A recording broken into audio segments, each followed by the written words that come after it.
കർത്താവിൻ്റെ ശ്രേഷ്ഠമേറിയ നാമം ഈ വിശുദ്ധാരാധന ദിവസത്തിൽ മഹത്വം എടുക്കുമാറാകട്ടെ. സങ്കീർത്തനങ്ങൾ 133 സങ്കീർത്തനം.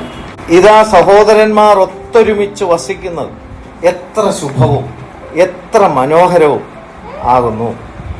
അത് വസ്ത്രത്തിൻ്റെ വിളിമ്പിലേക്ക് നീണ്ടു കിടക്കുന്ന താടിയിലേക്ക്, അഹരോന്റെ താടിയിലേക്ക് തന്നെ ഒഴുകുന്നതായി, അവൻ്റെ തലയിലെ വിശേഷ തൈലം പോലെയും സിയോൻ പർവ്വതത്തിൽ പെയ്യുന്ന ഹെർമോന്യ മഞ്ഞുപോലെയും ആകുന്നു.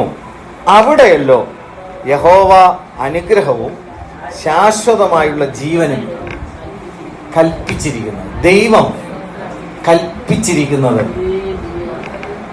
ദൈവമക്കൾ ഒരുമിച്ച് കൂടി വരുന്ന ഇടമാണ്. ഏദൻ തോട്ടത്തിൽ ദൈവം ജീവൻ കൽപ്പിച്ചാക്കി വെച്ചത്, ഏദൻ തോട്ടത്തിൽ ജീവവൃക്ഷം ദൈവം എന്ത് ചെയ്തു? അവിടെ ആക്കി വെച്ചു. ജീവവൃക്ഷത്തിൽ നിന്ന് നിങ്ങൾക്ക് എന്ത് ചെയ്യാം? ഭക്ഷിക്കാം. അറിവിന്റെ വൃക്ഷത്തിൽ നിന്ന് നിങ്ങൾ എന്ത് ചെയ്യരുത്? ഭക്ഷിക്കാം. എന്നാൽ പിശാച് വളരെ തന്ത്രപരമായി ജീവവൃക്ഷത്തിൽ നിന്ന് സ്വീകരിക്കുന്നതിന് പകരം അറിവിന്റെ വൃക്ഷത്തിൽ നിന്ന് സ്വീകരിക്കാൻ എന്ത് ചെയ്തു? ഇന്നും നമുക്ക് ദൈവത്തെ അനുഭവമാക്കുവാൻ തക്കൊണ്ട് ദൈവം നമുക്ക് ആത്മാവിന് എന്ത് ചെയ്തിട്ടുണ്ട്? തന്നിട്ടുണ്ട്. ആത്മാവിനാൽ നമ്മൾ ദൈവത്തെയാണ് ഉൾക്കൊള്ളുന്നതെങ്കിൽ ആത്മാവ് നിത്യതയിൽ എന്ത് ചെയ്യും? ജീവിക്കും. അതേ സമയത്തിൽ തന്നെ നമ്മുടെ സോളിന് എന്ത് ചെയ്യാൻ പറ്റും? ജീവിക്കാൻ പറ്റും. മനുഷ്യൻ ഇന്ന് അറിവിലാണ് എന്ത് ചെയ്യുന്നത്? ജീവിക്കുന്നത്. ഹല്ലേലൂയ. അറിവ് ദൈവം മനുഷ്യന് തെരഞ്ഞെടുപ്പിന്റെ സ്വാതന്ത്ര്യം എന്ത് ചെയ്തിട്ടുണ്ട്? ദൈവം കൊടുത്തിട്ടുണ്ട്. പക്ഷെ ആ തെരഞ്ഞെടുപ്പിൽ നമ്മൾ ആത്മതലത്തിൽ ദൈവത്തെ ഉൾക്കൊള്ളുവാനുള്ള തെരഞ്ഞെടുപ്പാണെങ്കിൽ ആ തെരഞ്ഞെടുപ്പിൽ നമ്മൾ പ്രാപിക്കുന്നത് നിത്യജീവനാണ്. ഹല്ലേലൂയ. അപ്പോൾ കർത്താവ് അന്ന് ഏദൻ തോട്ടത്തിൽ ജീവവൃക്ഷം വച്ചു. എന്നാൽ മനുഷ്യൻ അതിൽ നിന്ന് ജീവൻ പ്രാപിക്കാൻ എന്ത് ചെയ്തില്ല? കഴിഞ്ഞില്ല. യേശുക്രിസ്തുവിലൂടെ കർത്താവ് പുതിയ നിയമസഭയിലും ജീവവൃക്ഷത്തിന്റെ ഫലമായ ക്രിസ്തുവിനെ എന്ത് ചെയ്തിട്ടുണ്ട്? വച്ചിട്ടുണ്ട്. ആദ്യ ഫലമായി ക്രിസ്തു എന്ത് ചെയ്തു? ഉയർത്തെഴുന്നേറ്റു. ഈ ഉയർത്തെഴുന്നേറ്റ കർത്താവ് ദൈവസഭയിലെ മധ്യത്തിലാണ്. അന്ന് ഏദൻ തോട്ടത്തിൽ ദൈവം എന്ത് ചെയ്തു? ജീവവൃക്ഷം വച്ചു. ഈ വൃക്ഷം തീർച്ചയായിട്ടും നമുക്ക് വൃക്ഷത്തെ ഭക്ഷിക്കുക എന്ന് പറഞ്ഞാൽ നമുക്ക് ഉൾക്കൊള്ളാൻ ചെയ്യത്തില്ല, പറ്റത്തില്ല. ഒരു മാവിനെ നിങ്ങൾ ഭക്ഷിക്കുക എന്ന് പറഞ്ഞു കഴിഞ്ഞാൽ അത് നമുക്ക് ഉൾക്കൊള്ളാൻ പോലും എന്ത് ചെയ്യത്തില്ല, പറ്റത്തില്ല. പക്ഷെ മാങ്ങാപ്പഴം എന്ത് ചെയ്യാൻ പറ്റും? ഭക്ഷിക്കാൻ. ഇപ്പൊ ഒരു മാവിന്റെ ചോട്ടിൽ ചെന്ന് നിന്നിട്ട് എനിക്ക് മാവിനെ ഭക്ഷിക്കാൻ തോന്നുന്നു എന്നാർക്കെങ്കിലും തോന്നുന്നു? ഇല്ല. അതിൻ്റെ ഒരു ഫലം മാങ്ങാപ്പഴം ഉണ്ടെങ്കിൽ എന്ത് ചെയ്യും എന്ന് പറഞ്ഞതുപോലെ ജീവവൃക്ഷം പിതാവാൻ ദൈവത്തെയാണ് എന്ത് ചെയ്യുന്നത്? വെളിപ്പെടുത്തുന്നത്. നമുക്കത് കൃത്യമായിട്ടൊന്നും എന്ത് ചെയ്യാൻ പറ്റില്ല, നമുക്ക് മനസ്സിലാക്കാൻ എന്ത് ചെയ്യത്തില്ല, പറ്റത്തില്ല. പക്ഷെ ജീവവൃക്ഷത്തിന്റെ ഫലം ക്രിസ്തു ഈ ഭൂമിയിൽ എന്ത് ചെയ്തു? പുനരുദ്ധാനം ചെയ്ത് നമുക്കുള്ള നിത്യജീവന്റെ ഫലം നമ്മൾ എന്ത് ചെയ്തു? കണ്ടു. ആ ഫലത്തെ ഉൾക്കൊള്ളുന്നവൻ, ജീവവൃക്ഷം അന്ന് നഷ്ടപ്പെട്ടതിനെ പുതിയ നിയമസഭയ്ക്ക് കർത്താവ് എന്ത് ചെയ്തു? തന്നു. അതിനെ ഉൾക്കൊള്ളുന്നവരെ അവനാൽ ജീവിക്കാം. അവൻ ഇന്ന് എവിടെയുണ്ട്? അന്ന് ഏദൻ തോട്ടത്തിൽ ദൈവം ജീവവൃക്ഷം വെച്ചതുപോലെ സഹോദരന്മാർ ഒത്തൊരുമിച്ച് വസിക്കുന്ന ഇടത്തിൽ ദൈവം എന്ത് കൽപ്പിച്ചാക്കിയിരിക്കുന്നു? ശാശ്വതമായ ജീവൻ, നിത്യജീവൻ ദൈവം അവിടെ കൽപ്പിച്ചാക്കി വെച്ചിരിക്കുക. പിശാച് അന്ന് ഹവ്വയെ ഉപായത്താൽ ചതിച്ചതുപോലെ ക്രിസ്തുവിനോടുള്ള ഏകാഗ്രതയും നിർമ്മലതയും വിട്ട് വീണ്ടും വഷളായി പോകുമോ എന്ന് എന്ത് ചെയ്യുന്നു? ഭാരപ്പെടുന്നു. അപ്പോൾ കർത്താവ് ഇന്ന് ദൈവസഭയിൽ ഉണ്ട്. കർത്താവിൽ നിന്ന് മണവാട്ടി സഭയിൽ അന്ന് ഹവ്വയെ ആദാമിൽ നിന്ന് അകറ്റിയതുപോലെ പുതിയ നിയമസഭയിലെ യേശുക്രിസ്തു ഒടുക്കത്തെ ആദാമ്യമായ കാര്യങ്ങളെല്ലാം തന്നെ അവസാനിപ്പിച്ചുകൊണ്ട് പുനരുദ്ധാനത്തിലൂടെ അവൻ രണ്ടാം മനുഷ്യനായി. ആ രണ്ടാം മനുഷ്യനായ ക്രിസ്തു ദൈവസഭയിൽ ഉണ്ട്. ഹല്ലേലൂയ. അപ്പോൾ അന്ന് നഷ്ടപ്പെട്ടു പോയതിനെ വീണ്ടും ദൈവം എന്ത് ചെയ്യുന്നു? മനുഷ്യന് അത് ഫലമായിട്ട് എന്ത് ചെയ്യുന്നു? കൊടുക്കുകയാണ്. ഹല്ലേലൂയ. അത് സ്വീകരിപ്പാൻ അന്ന് ആദാം ഹവ്വമാരെ പിശാച് എന്ത് ചെയ്തു? വഞ്ചിച്ചുവെങ്കിൽ ഇന്നും പിശാച് വഞ്ചിക്കുന്നത് ഈ ജീവന്റെ ഫലത്തെ നിങ്ങൾ എന്ത് ചെയ്യരുത്? ഭക്ഷിക്കാൻ പാടില്ല. അതുകൊണ്ട് യേശുക്രിസ്തുവിനോടുള്ള ഏകാഗ്രതയും നിർമ്മലതയും എന്ത് ചെയ്യും? വിട്ട് വഷളാക്കി കളയുന്ന രീതിയിൽ ദൈവസഭയെ വഞ്ചിക്കുന്ന ഒരു വഞ്ചന ഉണ്ടെന്ന് വചനം വ്യക്തമായിട്ട് എന്ത് ചെയ്യുന്നു? കാണും. അപ്പോൾ നമ്മളായിരിക്കുന്നത് അന്ന് ഏദൻ തോട്ടത്തിൽ ആദാം-ഹവ്വമാരായിരുന്നത് പോലെ തന്നെ ജീവവൃക്ഷത്തിന്റെ ഫലമായ ക്രിസ്തുവിന് ചുറ്റുമാണ് നമ്മൾ എന്ത് ചെയ്യുന്നത്? ആയിരിക്കുന്നത്. അവനെ സ്വീകരിക്കുന്നുണ്ടെങ്കിൽ നിങ്ങളുടെ ആത്മാവ് എന്ത് ചെയ്യും? ജീവിക്കും. ഇവിടെ കർത്താവ് പറയുന്നത് സഹോദരന്മാർ ഒത്തൊരുമിച്ച് വസിക്കുന്ന ഇടത്തിൽ കർത്താവ് പറഞ്ഞു, ഞാൻ അവിടെ അതിന്റെ മധ്യത്തിൽ ഉണ്ട്. നിത്യജീവനെ ഞാൻ അവിടെ എന്ത് ചെയ്തിരിക്കുകയാണ്? കൽപ്പിച്ചാക്കി വെച്ചിരിക്കുക. ദൈവം കൽപ്പിച്ചാക്കി വെച്ചിരിക്കുകയാണ്. ഹല്ലേലൂയ. ആവർത്തന പുസ്തകം 16-ാമത്തെ അധ്യായത്തിൽ നമുക്ക് വരാം. ആവർത്തന പുസ്തകം 16-ാമത്തെ അധ്യായം 16-ാമത്തെ വാക്യം. നിന്റെ ദൈവമായ യഹോവ തെരഞ്ഞെടുക്കുന്ന സ്ഥലത്ത് നിന്റെ ആണുങ്ങളൊക്കെയും പുളിപ്പില്ലാത്ത അപ്പത്തിന്റെ പെരുന്നാളിലും, രണ്ടാമത് വാരോത്സവത്തിലും, മൂന്നാമത് കൂടാര പെരുന്നാളിലും, ഇങ്ങനെ സംവത്സരത്തിൽ 3 പ്രാവശ്യം അവന്റെ സന്നിധിയിൽ എന്ത് ചെയ്യണം? വരണം. എന്നാൽ യഹോവയുടെ സന്നിധിയിൽ വെറും കൈയായി വരരുത്. ഇവിടെ 3 പെരുന്നാളിനെ കുറിച്ച് എന്ത് ചെയ്യുന്നു? പറയുന്നുണ്ട്. പ്രധാനമായിട്ടും ഒത്തിരി പെരുന്നാളുകളെ കുറിച്ച് നമുക്ക് വചനത്തിൽ കാണാനായിട്ട് കഴിയും. അതിൽ ഏറ്റവും പ്രധാനമായിട്ട് 7 എണ്ണമാണ് ഏറ്റവും പ്രാധാന്യമുള്ള പെരുന്നാളുകളെ കുറിച്ചിട്ടുള്ളത്. അപ്പോൾ ഇവിടെ ദൈവം പറയുകയാണ്, നിങ്ങൾ തിരഞ്ഞെടുത്ത സ്ഥലത്തല്ല, ഞാൻ തിരഞ്ഞെടുത്ത സ്ഥലത്ത് എന്ത് ചെയ്യണം? വരണം. കർത്താവ് ഈ ഭൂമിയിൽ കർത്താവിന്റെ മഹിമ വെളിപ്പെടുത്തുവാൻ കർത്താവ് തിരഞ്ഞെടുത്തത് കർത്താവിന്റെ സഭയാണ്. സഭയ്ക്ക് എന്തുണ്ട്? ഉപദേശങ്ങളുണ്ട്, പ്രമാണങ്ങളുണ്ട്, ചട്ടങ്ങളുണ്ട്, അല്ലേ? വചനത്തിന്റെ വെളിപ്പാട്, വചനത്തിന്റെ വ്യാഖ്യാനം, വചനത്തിന്റെ ജ്ഞാനം എന്നിത്യാദി സഭയ്ക്ക് വേണ്ടുന്ന കൃപകളും കൃപാവരങ്ങളും സകലതും ദൈവസഭയ്ക്ക് എന്ത് ചെയ്യുന്നു?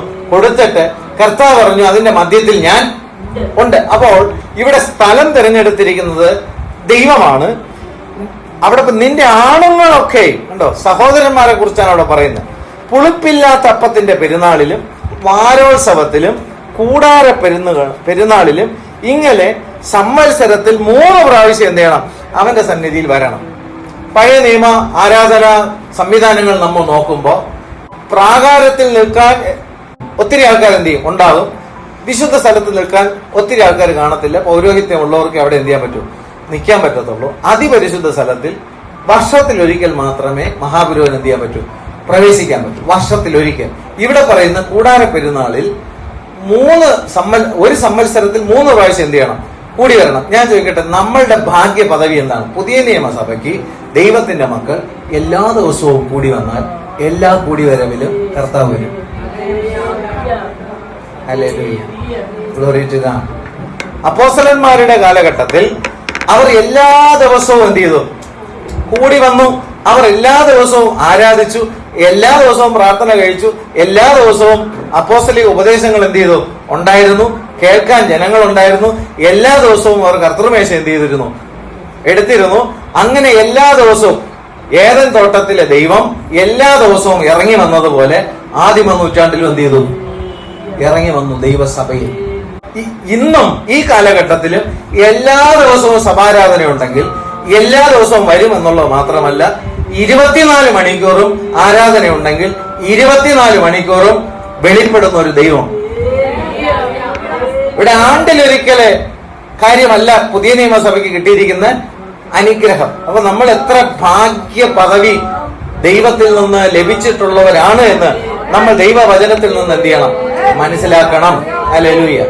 പെസഹ പെരുന്നാളിനെ കുറിച്ച് നമുക്ക് വചനത്തിൽ കാണാൻ കഴിയും. പുളിപ്പില്ലാത്ത അപ്പത്തിന്റെ പെരുന്നാളിനെ കുറിച്ച് കാണാൻ കഴിയും. ആദ്യ ഫല പെരുന്നാളിനെ കുറിച്ച് കാണാനായിട്ട് കഴിയും. കൂടാര പെരുന്നാളിനെ കുറിച്ച് കാണാൻ കഴിയും. കായികനി പെരുന്നാളിനെ കുറിച്ച് എന്ത് ചെയ്യാൻ പറ്റും? കാണാൻ കഴിയും. എന്നാൽ 120 പേർ കൂടിയിരുന്നപ്പോൾ ദൈവത്തിന്റെ ആത്മപകർച്ച ഉണ്ടായപ്പോൾ ഒരു പെരുന്നാളാണ്. എന്താണ് ആ പെരുന്നാൾ? പെന്തക്കോസ്ത് പെരുന്നാൾ. അല്ലെ? ആ പെന്തക്കോസ്ത് അനുഭവത്തിലേക്ക് ദൈവം നമ്മെ എന്ത് ചെയ്തിരിക്കുന്നു? കൊണ്ടുവന്നിരിക്കുന്നു. ഹല്ലേലൂയ. എല്ലാ കാര്യങ്ങളും ഈ പെന്തക്കോസ്ത് പെരുന്നാളിൽ ദൈവം കൊടുത്ത അഭിഷേകത്തിനകത്ത് ഇതെല്ലാം ഉണ്ട്. അത് ദൈവം കൊടുത്തിരിക്കുന്നത് അവന്റെ ശരീരമായ സഭയ്ക്കാണ്. അല്ലാതെ ഇതിന് പുറത്തോട്ട് എന്തില്ല. അത് വ്യക്തമായിട്ട് എന്ത് ചെയ്യണം, മനസ്സിലാക്കണം. ഹല്ലേലൂയ. ദൈവാത്മാവിന്റെ വ്യാപാരം ദൈവത്തിന്റെ മക്കൾ കൂടി വരുന്ന ഇടത്ത് എന്ത് ചെയ്യും, ഉണ്ടാകും. ഇതിൽ നിന്ന് പിശാച് മനുഷ്യൻ എന്ത് ചെയ്യും, വിശ്വാസികളെ തെറ്റിച്ച് കളയാനാണ് എന്ത് ചെയ്യുന്നത്, പിശാച് ശ്രമിക്കുന്നത്. അപ്പോൾ നിങ്ങൾ ദൈവം തെരഞ്ഞ സ്ഥലത്തിൽ കൂടി വരണം.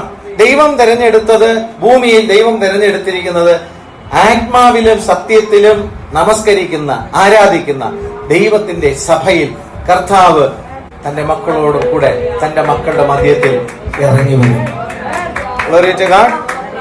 പെസഹ പെരുന്നാളിനെ കുറിച്ച് നമ്മൾ നോക്കുമ്പോൾ, ഇസ്രായേൽ മക്കൾ മിസ്രൈം അടിമത്വത്തിൽ ഫറവോന്റെ പീഡനങ്ങളിൽ ഇരുന്നപ്പോൾ ദൈവം അവരെ വിടുവിക്കേണ്ടുന്നതിന് ദൈവം ഒരു അധ്യക്ഷൻ മുഖാന്തരം, മോശ മുഖാന്തരം അവരെ പുറപ്പെടുവിക്കാൻ ദൈവം നിശ്ചയിച്ചപ്പോൾ ദൈവം അവരോട് ഒരു കാര്യം പറഞ്ഞു: നിങ്ങൾ പുറപ്പെടുമ്പോൾ നിങ്ങളെ സംഹാരദൂതൻ തൊടാതിരിക്കണമെങ്കിൽ ഒരു കുഞ്ഞാടിനെ എന്ത് ചെയ്യണം, അറുത്ത് അതിന്റെ രക്തമെടുത്ത് ചോരത്തളി എന്ത് ചെയ്യണം, ആചരിക്കണം. കട്ടളപ്പടിമേൽ, കുറുമ്പടിമേലും നെടുമ്പടിമേലും കുഞ്ഞാടിന്റെ രക്തം എന്ത് ചെയ്യണം, തളിക്കണം. അപ്പോ ഈ കുഞ്ഞാടിനെ അറുത്ത സ്ഥലം എവിടെയാണ്?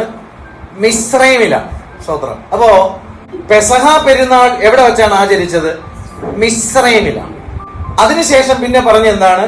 പുളിപ്പില്ലാത്ത അപ്പത്തിന്റെ പെരുന്നാൾ. ഈ പുളിപ്പില്ലാത്ത അപ്പവും അവർ ആഘോഷിച്ചത്, അല്ലെങ്കിൽ ആ സന്തോഷം അവർ പങ്കുവച്ചത് എവിടെയാണ്? മിസ്രൈമിലാണ്. പ്രിയമുള്ളവരെ, ഓർത്തുകൊള്ളണം, യേശുവിന്റെ രക്തത്താൽ ശുദ്ധീകരണം മിസ്രൈമിൽ ഇരിക്കുമ്പോഴും എന്ത് ചെയ്യാം, പ്രാപിക്കാം. ദേഹിയിൽ ഇരിക്കുമ്പോൾ എന്ത് ചെയ്യാം, പ്രാപിക്കാം. അടിമത്വത്തിൽ ഇരിക്കുമ്പോൾ എന്ത് ചെയ്യാം, പ്രാപിക്കാം. പുളിപ്പില്ലാത്ത അപ്പം, അത് പുളിപ്പില്ലാത്ത വേദവചനത്തെ എന്ത് ചെയ്യുന്നു, കാണിക്കുന്നു. ദുരുപദേശമില്ലാത്ത വചനം, മായമില്ലാത്ത വചനം, കലർപ്പില്ലാത്ത വചനം, അതും നിങ്ങൾക്ക് എവിടെ ഇരിക്കുമ്പോൾ കിട്ടും. മിസ്രൈമിൽ ഇരിക്കുമ്പോഴും വചനം എന്ത് ചെയ്യാം, കേൾക്കാം. പക്ഷേ കർത്താവ് അവരോട് പറഞ്ഞു, നിങ്ങൾ കനാനിൽ പ്രവേശിക്കുമ്പോൾ മാത്രമേ ആദ്യ ഫല പെരുന്നാൾ എന്ത് ചെയ്യാൻ പാടുള്ളൂ, ആഘോഷിക്കാൻ പാടുള്ളൂ. ആദ്യ ഫല പെരുന്നാൾ എന്ന് പറയുന്നത് യേശു ക്രിസ്തു മരിച്ചവരുടെ ഇടയിൽ നിന്ന് ആദ്യ ഫലമായി പുനരുത്ഥാനം എന്ത് ചെയ്തു, പ്രാപിച്ചു. അത് ആർക്കാണ് അനുഭവമാക്കാൻ കഴിയുക? മിസ്രൈമിൽ ഇരിക്കുന്നവർക്ക് പറ്റില്ല. മിസ്രൈമിൽ ഇരിക്കുന്നവർക്ക് പറ്റില്ല. ദേഹിയിൽ ഇരിക്കുന്നവർക്ക് പറ്റില്ല. ശരീരത്തിൽ ഇരിക്കുന്നവർക്ക് പറ്റത്തില്ല. ആത്മാവിൽ വിശ്വാസത്താൽ ആത്മാവിൽ പ്രവേശിക്കുന്ന, പരിശുദ്ധാത്മാവിന്റെ നിറം അനുഭവിക്കുന്ന ദൈവത്തിന്റെ മക്കൾക്കുള്ളതാണ് ആദ്യ ഫല പെരുന്നാൾ എന്ന് പറഞ്ഞാൽ. ആദ്യ ഫലമായി പുനരുത്ഥാനം പ്രാപിച്ച ക്രിസ്തുവിന്റെ പുനരുത്ഥാനത്തിന്റെ ശക്തി അനുഭവിക്കുന്നത് മിസ്രൈമിലല്ല, കനാനിലാണ്. ഹല്ലേലൂയ. മിസ്രൈമിൽ ഇരിക്കുമ്പോൾ രക്തത്തിന്റെ കഴുകൽ എന്ത് ചെയ്യും, കിട്ടും.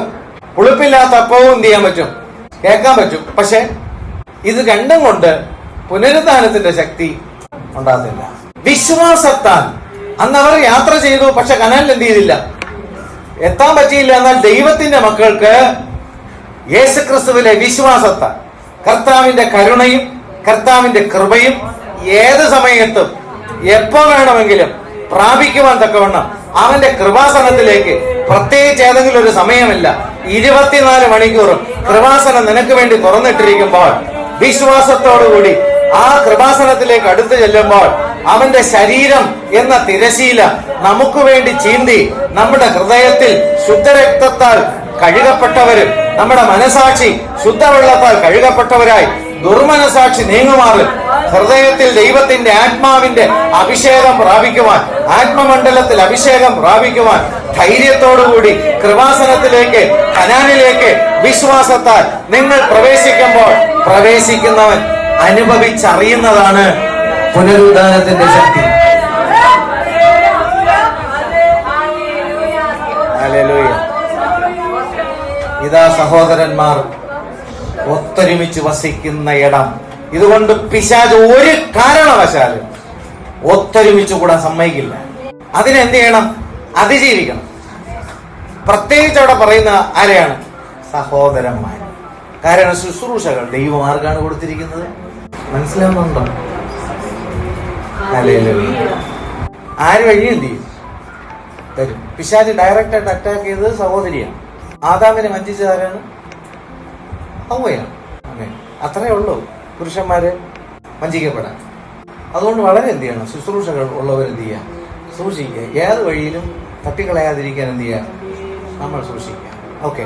അപ്പോൾ ഇവിടെ നമ്മൾ വായിച്ചത് ഇതാ എന്ന് പറയുമ്പോൾ നിങ്ങൾ ഈ കാര്യം വായിച്ച് മനസ്സിലാക്കുന്നത് കൊണ്ടൊന്നും ഇതിന്റെ മഹാമനോഹരത്തെ എന്ത് ചെയ്യാൻ കാണാൻ പറ്റത്തില്ല. നിങ്ങൾ വന്ന് നോക്ക്. നിങ്ങൾ ഈ കൂട്ടായ്മ എന്ത് ചെയ്യും, വന്ന് നോക്ക്. ഇതാ നിങ്ങളൊന്ന് വന്ന് കണ്ടു നോക്ക്. ദൈവജനത്തിന്റെ ഒത്തൊരുമ കണ്ടോ, ഒരുമനപ്പെട്ടുകൊണ്ടുള്ള ആരാധന വളരെ പ്രധാനമാണ്. ഹല്ലേലൂയ. ദൈവത്തിന്റെ പരിശുദ്ധാത്മാവിനാൽ ഉണ്ടാകുന്ന ഐക്യത വളരെ പ്രധാനമാണ്. കൂടി വരുമ്പോൾ ഒരു ഹൃദയത്തോടെ, ഒരേ ആഗ്രഹത്തോടു കൂടി, ഒരേ മനസ്സോടുകൂടി ദൈവത്തിന്റെ സന്നിധിയിൽ കൂടി വരുന്ന കൂടിവരവുകൾ എത്ര മനോഹരമാണ്. ഒരു സഭയുടെ കൂടിവരവിൽ കർത്താവിന്റെ മഹത്വ സാന്നിധ്യം അനുഭവിച്ചറിയണമെങ്കിൽ കൂടിവരവിലെ ഐക്യത വളരെ ഇമ്പോർട്ടന്റ് ആണ്. ഏറ്റവും പ്രധാനപ്പെട്ട ഘടകം അതാണ്. ആത്മാവിന്റെ ഐക്യതയുണ്ടെങ്കിൽ അന്ന് ഏദൻ തോട്ടത്തിൽ നഷ്ടപ്പെട്ടു പോയ ജീവൻ ദൈവസഭയിൽ കർത്താവ് ഇന്ന് വെളിപ്പെടുത്തുമ്പോൾ അതിന്റെ മധ്യത്തിൽ കൂടി വരുന്ന ദൈവത്തിന്റെ മക്കൾക്ക് നിത്യജീവൻ അവകാശമാക്കുവാൻ കഴിയും. ഹല്ലേലൂയ. യോഹന്നാന്റെ സുവിശേഷം 17-ാമത്തെ അധ്യായം 21-ാമത്തെ വാക്യത്തിൽ വരുമ്പോൾ യേശു പറയുകയാണ്, പിതാവേ നീ എന്നെ അയച്ചിരിക്കുന്നു എന്ന് ലോകം വിശ്വസിപ്പാൻ. കണ്ടോ, പിതാവാൻ ദൈവമേ അവിടുന്ന് എന്നെ ഈ ലോകത്തിലേക്ക് അയച്ചിരിക്കുന്നു എന്ന് ലോകം വിശ്വസിപ്പാൻ. അവർ എല്ലാവരും ഒന്നാകേണ്ടുന്നത്. ഒരു സഭയിൽ ദൈവമാക്കി വെച്ചിരിക്കുന്ന ദൈവത്തിന്റെ മക്കൾ എല്ലാവരും ആത്മാവിൽ ഒന്നാകുമ്പോൾ അതിന്റെ മധ്യത്തിൽ വെളിപ്പെടുന്ന ദൈവത്തെ, ക്രിസ്തുവിനെ പിതാവാൻ ദൈവം അവിടെ അയച്ചിരിക്കുന്നു എന്ന് ചുറ്റുപാടുമുള്ളവർ അറിയും. ആത്മാവിന്റെ ഐക്യത ഉണ്ടാകുമ്പോൾ അല്ലാതെ യേശു അതിന്റെ മധ്യത്തിൽ ഉണ്ട് എന്ന് ലോകം അറിയില്ല. അത് ആർക്കറിയാം? സാത്താൻ അറിയാം. അതുകൊണ്ട് സഭയിൽ ഐക്യത നഷ്ടപ്പെടുത്തി കളഞ്ഞാൽ ലോകത്തിന് കാണേണ്ടിയ വെളിച്ചം സഭയിൽ നിന്നുണ്ടാകത്തില്ല. ഹല്ലേലൂയ. ഇരുട്ടിന്റെ പ്രവർത്തികൾ എന്ത് ചെയ്യണം? ഹല്ലേലൂയ. യേശു അവിടെ പറയുന്നു, നീ എന്നിലും ഞാൻ നിന്നിലും ആകുന്നത് പോലെ. ഒരു സഭയിൽ പിതാവും പുത്രനും പരിശുദ്ധാത്മാവും ആ സഭയുടെ മധ്യത്തിൽ ആത്മാവിൽ വെളിപ്പെടണം, വചനത്തിൽ വെളിപ്പെടണം, കൃപകളിലൂടെ വെളിപ്പെടണം, കൃപാവരങ്ങളിലൂടെ വെളിപ്പെടണം, ഉപദേശങ്ങളിലൂടെ, പ്രമാണങ്ങളിലൂടെ, ചട്ടങ്ങളിലൂടെ, അങ്ങനെ ദൈവത്തിന്റെ വിവിധങ്ങളായ വചനത്തിലൂടെ ദൈവം തന്റെ മഹത്വത്തെ ദൈവസഭയിൽ എന്ത് ചെയ്യും? വെളിപ്പെടുത്തണമെങ്കിൽ അവരുടെ ഹൃദയം എന്ത് ചെയ്യണം? ആത്മാവ് എന്താകണം? ഒന്നാകണം. ഇല്ലാതെ വേറെ വഴി ഇല്ല. അപ്പൊ ഇതിനെ തെറ്റിക്കാനായിട്ടുള്ള പൈശാചിക പോരാട്ടം എന്ത് ചെയ്യും? ഉണ്ടാവും. അപ്പോൾ സഹോദരന്മാർ ഒത്തൊരുമിച്ച് വസിക്കുന്നത് എത്ര ശുഭകരമായ കാര്യമാണ്. ഹല്ലേലൂയ. എത്ര മനോഹരമായ കാഴ്ചയാണ്. അതിന്റെ മധ്യത്തിൽ ദൈവം എന്ത് ചെയ്തിരിക്കുന്നു? നിത്യജീവനെ വച്ചിരിക്കുന്നു. അപ്പോൾ ഒരു കൂട്ടായ്മയിൽ, ഒരു സഭയിൽ ദൈവം വച്ചിരിക്കുന്നത് എന്താണ്? നിത്യജീവൻ. വേറെ എന്തെങ്കിലും പറഞ്ഞിട്ടുണ്ടോ? നിത്യജീവനാണ് അനുഗ്രഹം. അത് ദൈവം അവിടെ എന്ത് ചെയ്തിരിക്കുന്നു? കൽപ്പിച്ചാക്കി വെച്ചിരിക്കുക. ഹല്ലേലൂയ. അപ്പോസ്തലപ്രവൃത്തി 4-ാമത്തെ അധ്യായം 32-ാമത്തെ വാക്യത്തിൽ വിശ്വസിച്ചവരുടെ കൂട്ടം, യേശുവിൽ വിശ്വസിച്ചവരുടെ കൂട്ടം, അവന്റെ ഉപദേശങ്ങളെ വിശ്വസിച്ചവരുടെ കൂട്ടം, അവന്റെ കൽപ്പനകളെയും വചനങ്ങളെയും ഒക്കെ വിശ്വസിച്ചവരുടെ കൂട്ടം, യേശു പറഞ്ഞ വെളിച്ചം വിശ്വസിച്ചവരുടെ കൂട്ടം, വെളിപ്പാട് വിശ്വസിച്ചവരുടെ കൂട്ടം ഏക ഹൃദയവും ഏക മനസ്സുള്ളവരാണ്. അവനിൽ വിശ്വസിക്കുന്നവർക്ക് മാത്രമേ ദൈവസഭയിൽ ഏക മനസ്സ് വരൂ. അവനിൽ വിശ്വസിക്കുന്നവൻ എങ്ങനെ തിരിച്ചറിയാം? അവർ ഏക ഹൃദയവും ഏക മനസ്സുമായിരിക്കും. ആമേൻ. അവിടെ ഇടർച്ച എന്ത് ചെയ്തില്ല? ഉണ്ടാകത്തില്ല. കൊരിന്ത്യർക്കെഴുതിയ ലേഖനം 1-ാമത്തെ അധ്യായം 10-ാം വാക്യം, സഹോദരന്മാരെ നിങ്ങൾ എല്ലാവരും ഒന്ന് തന്നെ സംസാരിക്കുകയും. കണ്ടോ, സഹോദരന്മാർ ഒത്തൊരുമിച്ച് കൂടി വരുന്നതിന്റെ മനോഹാരിത എന്താണ്? ഏക മനസ്സ്, ഏക ഹൃദയം, ആത്മാവിന്റെ ഐക്യത. ഇവർ സംസാരിക്കുന്ന എന്താണ്?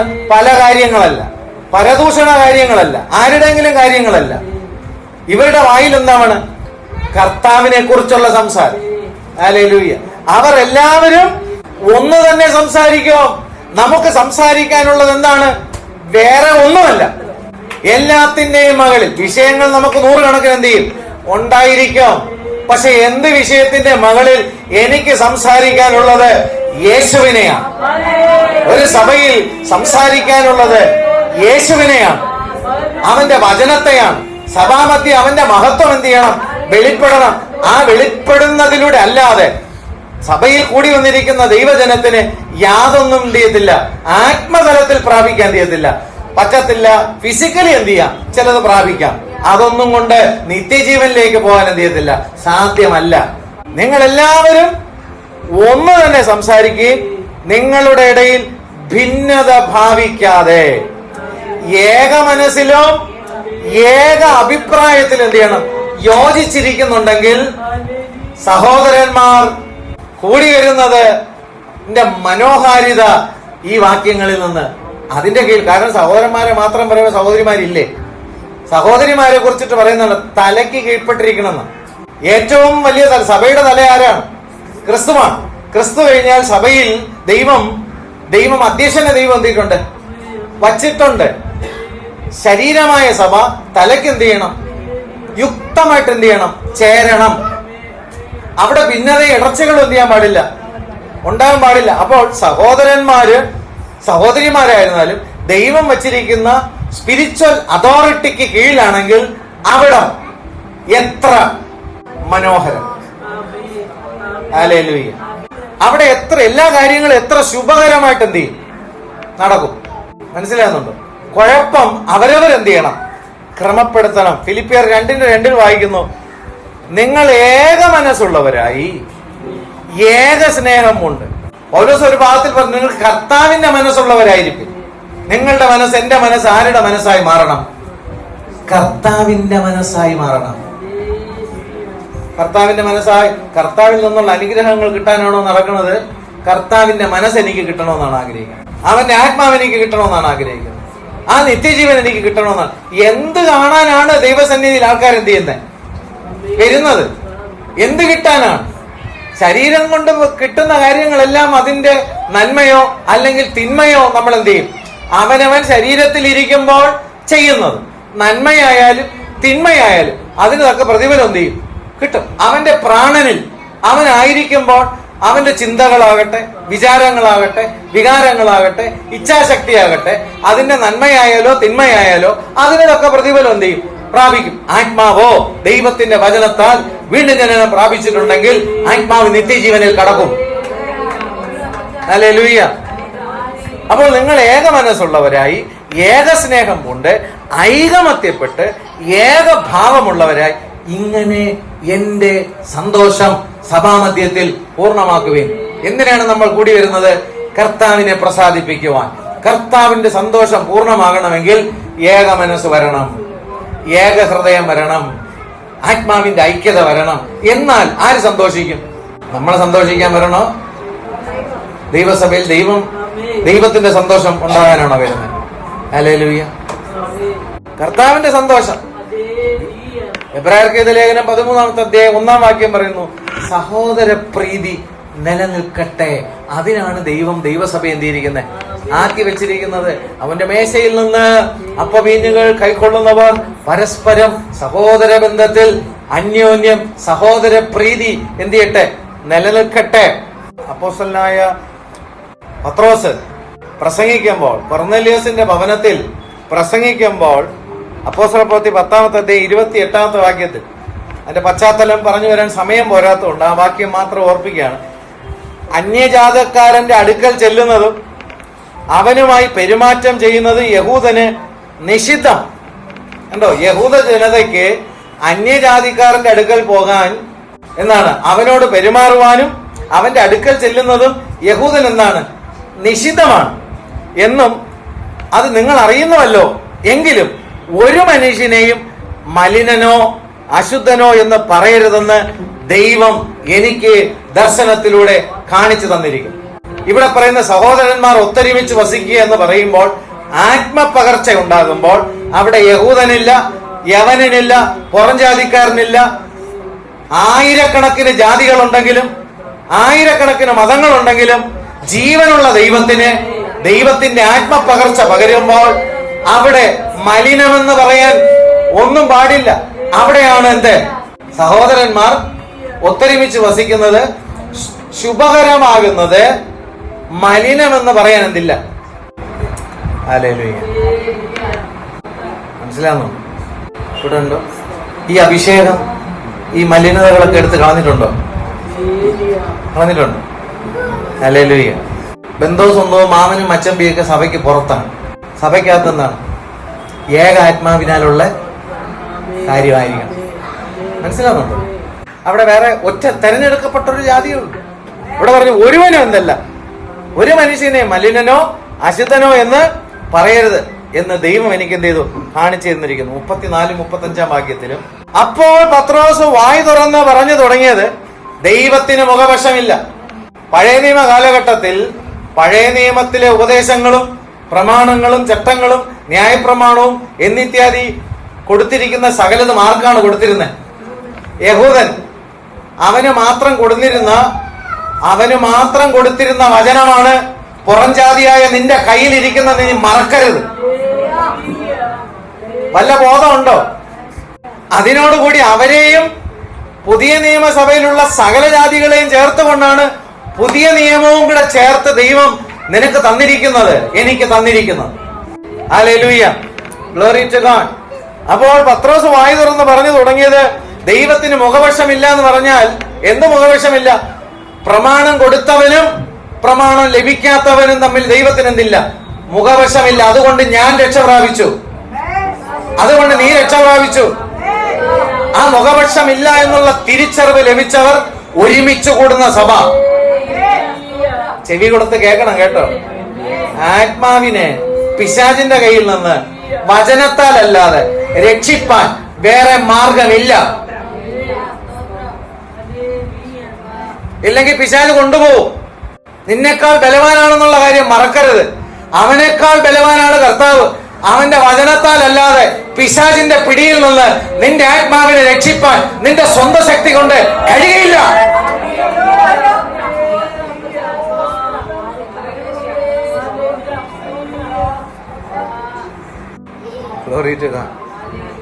മനസ്സിലാവണുണ്ടോ? എന്തെങ്കിലുമൊക്കെ കാര്യങ്ങൾ അറിഞ്ഞതുകൊണ്ടോ, എന്തെങ്കിലുമൊക്കെ കാര്യം കണ്ടതുകൊണ്ടോ, എന്തെങ്കിലുമൊക്കെ കാര്യം കേട്ടതുകൊണ്ടോ ഒന്നോ നിത്യജീവൻ പ്രാപിക്കില്ല. ഏത് ജാതിയിലും അവനെ ഭയപ്പെട്ടു. കണ്ടോ, പുതിയ നിയമസഭയിൽ വന്നപ്പോൾ ഏത് ജാതിയിലും, മറ്റേ യഹൂദൻ മാത്രം ദൈവം അതിനെ മാറ്റി. ഏത് ജാതിയിലും അവനെ ഭയപ്പെട്ടു. ദൈവത്തിന്റെ നീതി പ്രവർത്തിക്കുന്നവനെ ദൈവം അംഗീകരിക്കുന്നു. എല്ലാ മനുഷ്യനെയും ഒരുപോലെ അംഗീകരിക്കുന്ന ഒരു ദൈവമുണ്ടെങ്കിൽ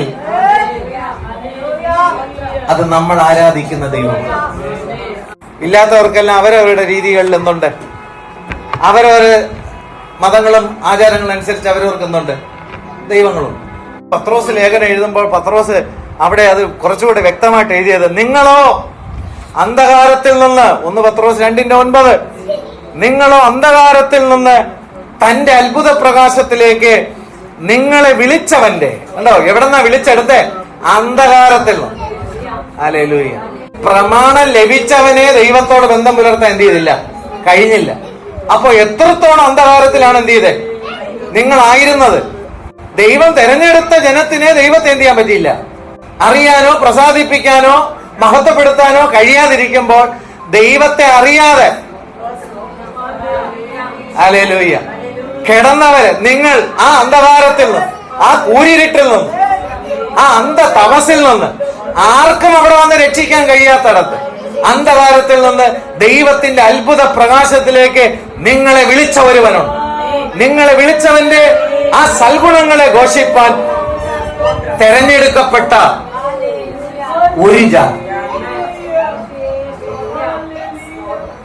തെരഞ്ഞെടുക്കപ്പെട്ട. അപ്പൊ പിന്നെ ആ ജാതി ഈ ജാതി അപ്പുറത്തെ ജാതി ഇപ്പുറത്തെ ജാതി ഒന്നും ഇല്ല. ഇതൊക്കെ എല്ലാ വിശ്വാസികളും പറയും. പക്ഷെ ഒരു കല്യാണം വന്നു നോക്കണം. രക്ഷിക്കപ്പെട്ടാലും അവരെന്ത് ചോദിക്കും? പിന്നെ എന്തിൽ നിന്ന് രക്ഷിക്കപ്പെട്ടു എന്ന് ചോദിച്ചു കഴിഞ്ഞാൽ അത് അവർക്ക് തന്നെ അവരോട്. തെരഞ്ഞെടുക്കപ്പെട്ട ഒരു ജാതിയിൽ നിന്ന് എന്ത് ചെയ്യും? പറയും. പക്ഷെ തെരഞ്ഞ് ആ ജാതിയിൽ തന്നെ ചെന്ന് വീഴും. പിന്നെ അതിലൊരു മഹിമ എടുക്കും. ദൈവം തന്നു. കൊല ദൈവത്തിനെ കൊണ്ടാണ് പലരും എന്ത് ചെയ്യണം നടക്കുന്നത്. ആ കൊലത്തിലുള്ള ദൈവം ഞാൻ വന്ന് കയറണമെങ്കിൽ ആ ദൈവം നിന്റെ അടുത്തും ഉണ്ടോന്ന് എന്ത് ചെയ്യും? ചോദിക്കും. എന്നാലേ അത് തമ്മിൽ എന്ത് ചെയ്യത്തുള്ളൂ? ടാലിയാവും, ശരിയാവും. ഞാൻ അങ്ങോട്ട് പോകുന്നില്ല. രണ്ടാമത് പറഞ്ഞ രാജകീയ പുരോഹിത വർഗം. ഹല്ലേലൂയ. രാജകീയത്വവും പൗരോഹിത്യവും രണ്ടും ഉണ്ട് കേട്ടോ. ദൈവം നമുക്ക് നൽകുന്ന അഭിഷേകത്തിൽ രാജകീയത്വവും പൗരോഹിത്യവും. രാജകീയത്വം എവിടെ തെളിയിക്കണം? അന്ധകാര ശക്തിയുടെ ഇടയിൽ എന്ത് ചെയ്യണം? വെളിയിൽ തെളിയിക്കണം. സഭയ്ക്കകത്തല്ല, സഭയ്ക്ക് പുറത്ത് നിനക്ക് രാജകീയ അഭിഷേകം ഉണ്ടെങ്കിൽ അന്ധകാര ശക്തിയിൽ കിടക്കുന്ന ജനത്തെ നീ എന്ത് ചെയ്യും? ആ രാജകീയ അധികാരത്തിൽ നീ അവരെ വിടുവിക്കും. നിനക്ക് പൗരോഹിത്യം ഉണ്ടെങ്കിൽ സഭയ്ക്കകത്ത് നിനക്ക് ചില ആത്മീയ ശുശ്രൂഷ ചെയ്യാൻ എന്ത് ചെയ്യും? ആ പൗരോഹിത്യം കാണും. രണ്ട് പൗരോഹിത്യം. സ്വത്രം രാജകീയത്വമുണ്ട്, പൗരോഹിത്യമുണ്ട് ഒരു അഭിഷേകത്തിൽ. ഹല്ലേലൂയ. മൽക്കീസേദെക്ക് രാജകീയത്വവും പൗരോഹിത്യം ഒരേ സമയത്തിൽ, രാജാവും പുരോഹിതനും. നമ്മുടെ കർത്താവ് ഒരേ സമയത്തിൽ അവൻ രാജാവ്, ഭൂരാജാക്കന്മാരുടെ മേൽ അധികാരമുള്ളവൻ. ഒരേ സമയത്തിൽ അവൻ പൗരോഹിത്യമാണ്. ഈ അഭിഷേകം നിനക്കുണ്ടെങ്കിൽ നീ ദുരാത്മാവിനെ കൊണ്ട് നീ നടക്കൂല, ദുരാത്മാവിന്റെ പുറകെ നടക്കൂല. ഈ അഭിഷേകം നീ അതിന്റെ മകളിൽ ജയമെടുക്കും. ആ ദുരാത്മാക്കൾ പിടിച്ചിരിക്കുന്ന ജനത്തെ നിന്നിലിരിക്കുന്ന അഭിഷേകം, ആ രാജകീയ അഭിഷേകത്തിൽ നീ അവരെ വിടുവിക്കും. നീ അവരെ വിടുവിച്ചാൽ നിന്നിലിരിക്കുന്ന പൗരോഹിത്യ ശുശ്രൂഷയിൽ നിനക്ക് അവരുടെ ആത്മാവിന്റെ രക്ഷയ്ക്ക് വേണ്ടിയിട്ടുള്ള ചില ദൗത്യങ്ങൾ നിന്നിലൂടെ വെളിപ്പെടും. ഇതൊന്നുമില്ലെങ്കിൽ നീ അഭിഷേകം പ്രാപിച്ചിട്ടില്ല. വളരെ ശക്തമായ ശബ്ദത്തിൽ ഞാനത് പറയാം. സ്വത്രം നമ്മൾ എന്ത് പ്രാപിക്കാൻ നടക്കുന്നു? എന്നിനി പ്രാപിക്കാൻ നടക്കുന്നു. ഹല്ലേലൂയ. വാഴയ്ക്കൊപ്പം കിട്ടാനുള്ള അഭിഷേകമല്ല. മനസ്സിലായോ? വിശുദ്ധ വംശം. ആമേൻ. ഹല്ലേലൂയ. രാജകീയ പുരോഹിത വർഗം എന്നാണ്, രാജകീയ പുരോഹിതന്മാരെന്നല്ല. ഇപ്പൊ രാജാക്കന്മാരുടെ കുലം ഏതാണ്? ഒരു പ്രത്യേക വിഭാഗം അല്ലേ? നമ്മളുടെ എന്താണ് ഇവിടെ ക്ഷത്രിയ കുലത്തിൽ നിന്നാണ് എന്ത് ചെയ്യുന്നത്? രാജാക്കന്മാരെന്ത് ചെയ്യുന്നത്? ക്ഷത്രിയരിൽ ജനിച്ചവരെല്ലാവരും രാജാവാണ്. അതുകൊണ്ട് എല്ലാവരും ആത്മാഭിഷേകം പ്രാപിച്ചു കഴിഞ്ഞാൽ എല്ലാവരും എന്തല്ല? ദൈവം അധികാരത്തിൽ എന്ത് ചെയ്യണം? ദൈവം ആക്കിയാലേ എന്തുള്ളൂ. അല്ലാതെ ചിലർ പറയും ഈ അഭിഷേകം കിട്ടിക്കഴിഞ്ഞാൽ എല്ലാവരും എന്താണ്? രാജാവ് എന്ന് പറഞ്ഞിട്ട് അതുവഴി അങ്ങ് പോകും. പോയി അവസാനം സാത്താന്റെ അടിമയായിട്ട് എന്ത് ചെയ്യും? പോകും. എല്ലാവരും പ്രാപിച്ചിരിക്കുന്ന എന്താണ്? രാജകീയ പുരോഹിത വർഗമാണ്. അധികാരപ്പെടുത്തുന്നത് ദൈവം ചിലരെ എന്ത് ചെയ്യും? ദൈവം എടുക്കും. അതിന് ബാക്കിയുള്ളവർ എന്ത് ചെയ്യണം? ഹലോ, ആ ജനം വിശുദ്ധ വംശമാണ്. അങ്ങനെയുള്ളവരാണ് വിശുദ്ധ വംശം. അതാര്? ദൈവത്തിന്റെ സ്വന്തം ജനമാണ്. ഇതാ സഹോദരന്മാർ ഒത്തൊരുമിച്ച് ഇങ്ങനെയുള്ളത്. അത് എത്ര ശുഭവും എത്ര മനോഹരവും എത്ര ഇമ്പമുള്ളത്, എത്ര നിർമ്മലമായതാണ്. ദൈവത്തിന്റെ മക്കൾ ഒരുമിച്ച് കൂടി വരുന്നു. സഭാപ്രസംഗിയിൽ 15-ാമത്തെ അധ്യായം അല്ല സദൃശ്യവാക്യം 15-ാമത്തെ അധ്യായം 26-ാമത്തെ വാക്യത്തിൽ അവിടെ ദയാവാക്കോ നിർമ്മലം ഉണ്ടോ? ദയയുള്ള വാക്ക് എന്താണ്? നമ്മൾ ദയയോടുകൂടിയാണോ സംസാരിക്കുന്നത്? ദയാവാക്കോ നിർമ്മലം. തൊട്ടുമേളി പറഞ്ഞ എന്താണ്? ദുരുപായം യഹോവയ്ക്ക് വെറുപ്പ്. ഇതിൽ ഏത് ചൂസ് ചെയ്യും? ചൂസ് ചെയ്യുന്ന എന്തായിരിക്കും? ദയാവാക്കാണ്. പക്ഷെ ദുരുപയോഗം അല്ല, ദുരുപായങ്ങൾ വിട്ടുകളയാൻ എന്ത് ചെയ്യത്തില്ല. നേരത്തെ ആത്മാവൊക്കെ പോകാൻ തുടങ്ങി. ദയുള്ള വാക്കുകളാണ് നമുക്കുണ്ടെങ്കിൽ അവിടെ എന്താണ്? എത്ര മനോഹരം. ഗ്ലോറിറ്റുകൾ. കരുണയുള്ള, കരുതലുള്ള, സ്നേഹമുള്ള, ഒത്തൊരുമയുള്ള വാക്കുകൾ നമ്മൾ എന്ത് ചെയ്യണം? പ്രയോഗിക്കണം. ഹല്ലേലൂയ. വീണ്ടും ആ 33-ാം വാക്യം 133-ന്റെ 2-ാമത്തെ വാക്യത്തിൽ അത് വസ്ത്രത്തിന്റെ വിളുമ്പിലേക്ക് നീണ്ടു കിടക്കുന്ന താടിയിലേക്ക്. കണ്ടോ? വസ്ത്രത്തിന്റെ വിളുമ്പിലേക്ക് നീണ്ട്. അപ്പൊ അത്ര ഈ എന്താണ് അഹരോന്റെ താടിയുടെ എന്താണ് ഈ വലിപ്പമാണ് എന്ത് ചെയ്യുന്നത്? നല്ല നിറയെ വലിയ താടി എന്ത് ചെയ്യുന്നുണ്ട്? അഹരോന്റെ താടി കുറിച്ച് അവിടെ പറയുന്നുണ്ട്. അഹരോന്റെ താടിയിലേക്ക് തന്നെ ഒഴുകുന്നതായി അവന്റെ തലയിലെ വിശേഷ തൈലം പോലെയും സിയോൻ പർവ്വതത്തിൽ പെയ്യുന്ന ഹെർമോന്യ മഞ്ഞു പോലെ. രണ്ട് കാര്യം പറയുന്നുണ്ട്. വിശേഷ തൈലം, രണ്ടാമത് പറയുന്നതാണ് ഹെർമോന്യ മഞ്ഞ്. ഈ സഹോദരന്മാർ ഒത്തൊരുമിച്ച് കൂടിയാൽ അവിടെ വിശേഷ തൈലം. ഹല്ലേലൂയ. പ്രിയമുള്ളവരെ, പൗരോഹിത്യത്തിന് എന്തുണ്ടാകണം? വിശേഷ തൈലം. നമുക്ക് ലഭിച്ചിരിക്കുന്ന തൈലം പരിശുദ്ധാത്മാവ്. പരിശുദ്ധാത്മാവിന്റെ അഭിഷേകം ഇല്ലാതെ ആ തൈലപ്പകർച്ചയുടെ സൗരഭ്യം എന്ത് ചെയ്യത്തില്ല? ആ സഭയിൽ ഉണ്ടാകത്തില്ല, ആ കൂട്ടായ്മയിൽ ഉണ്ടാകത്തില്ല. നിങ്ങളിൽ ഇരിക്കുന്നത് അതാണോ? നമ്മൾ ഓരോരുത്തരിലും ഇരിക്കുന്നത് അതാണോ? വിശേഷ തൈലമാണ്. ഹല്ലേലൂയ. അഭിഷേക തൈലം ഏറ്റവും സുപ്രധാനമായ കാര്യമാണ്.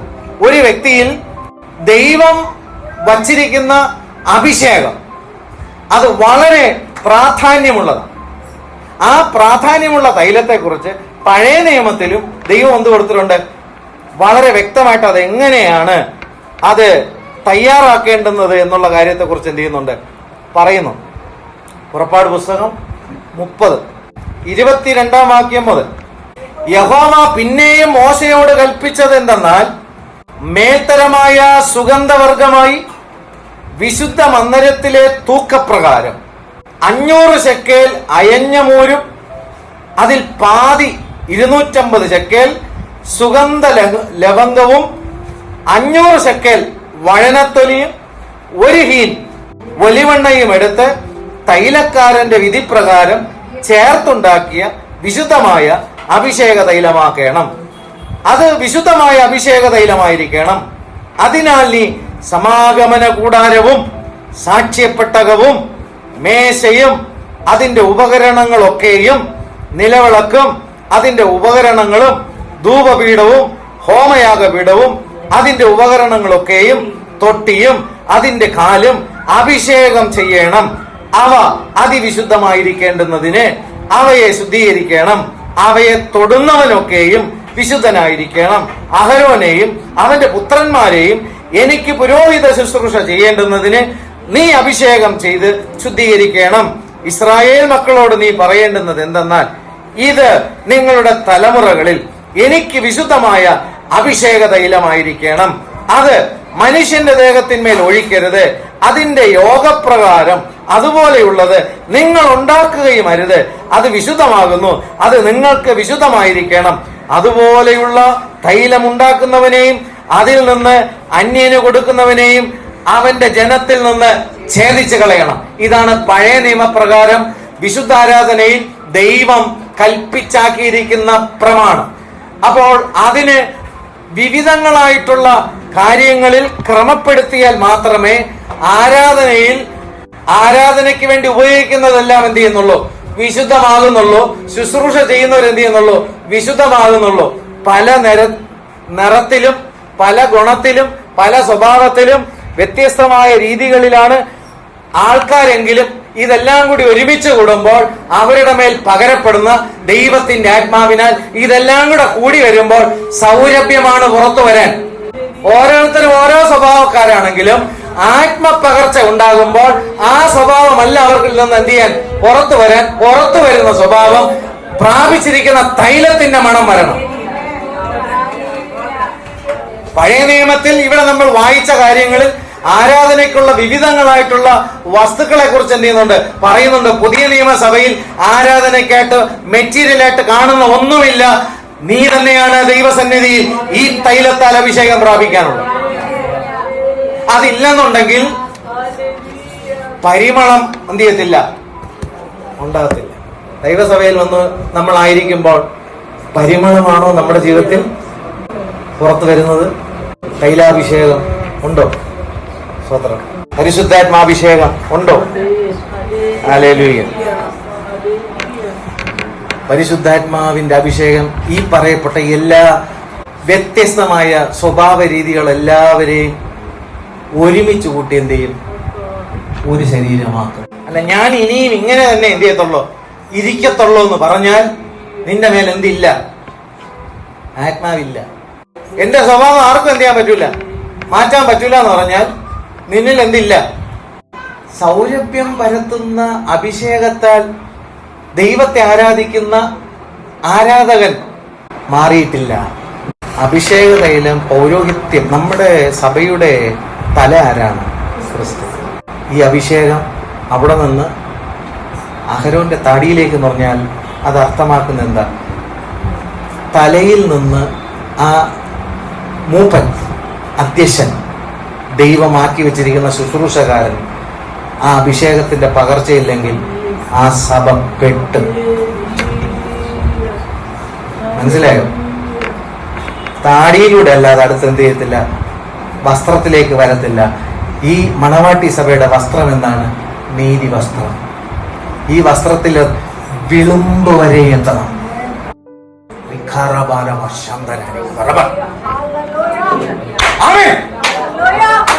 ഇല്ലെങ്കിൽ എടുക്കപ്പെടില്ല.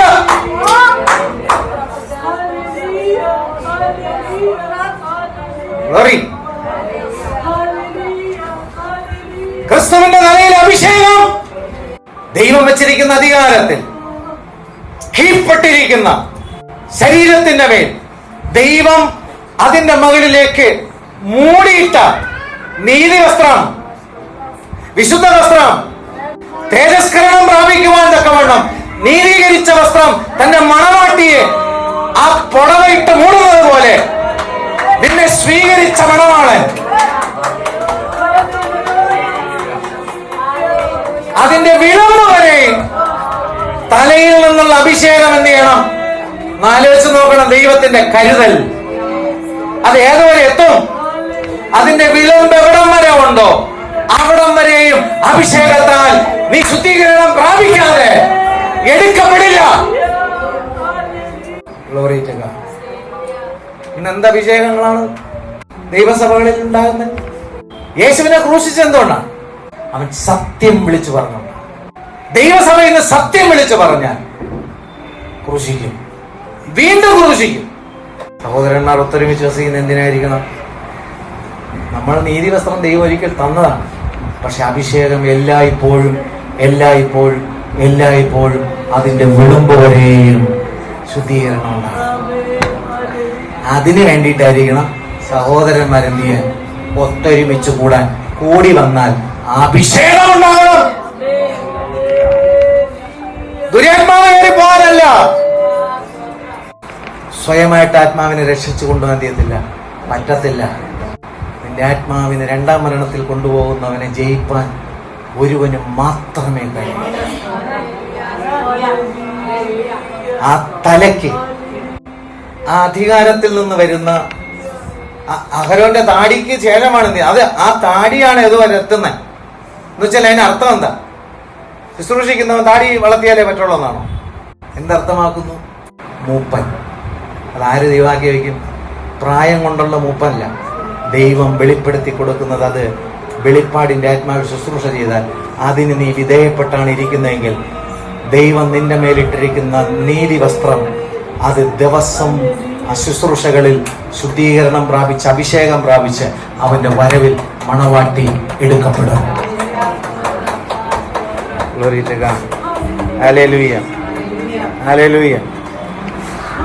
ഇത് താടിയിൽ നിന്ന് എങ്ങോട്ട് വീഴുന്നു? താഴേക്ക്. അഭിഷേകം ഒരിക്കലും മുകളിലോട്ട് എന്ത് ചെയ്യത്തില്ല, ഒഴുകൂല. നിഗളിക്കുന്നവരുടെ മേലിലത്തെ അഭിഷേകം എന്ത് ചെയ്യത്തില്ല, മേളിലോട്ട് ഒഴുകത്തില്ല. താഴ്മപ്പെടുന്ന, വിനയപ്പെടുന്ന, സൗമ്യതപ്പെടുന്ന, വീണ്ടും വീണ്ടും താഴ്മപ്പെടുന്ന, വീണ്ടും വീണ്ടും എളിമപ്പെടുന്ന, അവന്റെ സന്നിധിയിൽ താഴ്ന്ന, താഴ്ന്നിരിക്കുന്ന ഒരു സ്വഭാവം നിനക്കുണ്ടെങ്കിൽ നിന്റെ അടുക്കലേക്ക് അത് ഇറങ്ങി വരും. നീ ഒരു സഭയിൽ എത്രത്തോളം നീ നിന്റെ ജീവിതത്തെ താഴ്മപ്പെടുത്തിയിരിക്കുന്നുണ്ടോ, ഈ അഭിഷേകം നിന്റെ മേൽ ഇറങ്ങി വരും. താഴെ നിന്ന് മേളിലോട്ട് ഇത് ഒഴുകൂല, മേളിൽ നിന്ന് താഴെ. ദൂതാണ്, ആലോചനയാണ്. തിരുത്തപ്പെടേണ്ടത് തിരുത്തപ്പെടൂ. സഭാപ്രസംഗിയിൽ 10-ാമത്തെ അധ്യായം 1-ാം വാക്യത്തിൽ പറയുന്ന ഒരു വാക്യമുണ്ട്. എന്താണെന്നറിയും? ചത്ത ഈച്ച തൈലക്കാരന്റെ തൈലം നാറുമാറാണ്. അകത്ത് ജീവനില്ലെങ്കിൽ, അകത്ത് ജീവന്റെ അഭിഷേകം ഇല്ലെങ്കിൽ നാറും. മനസ്സിലായോ?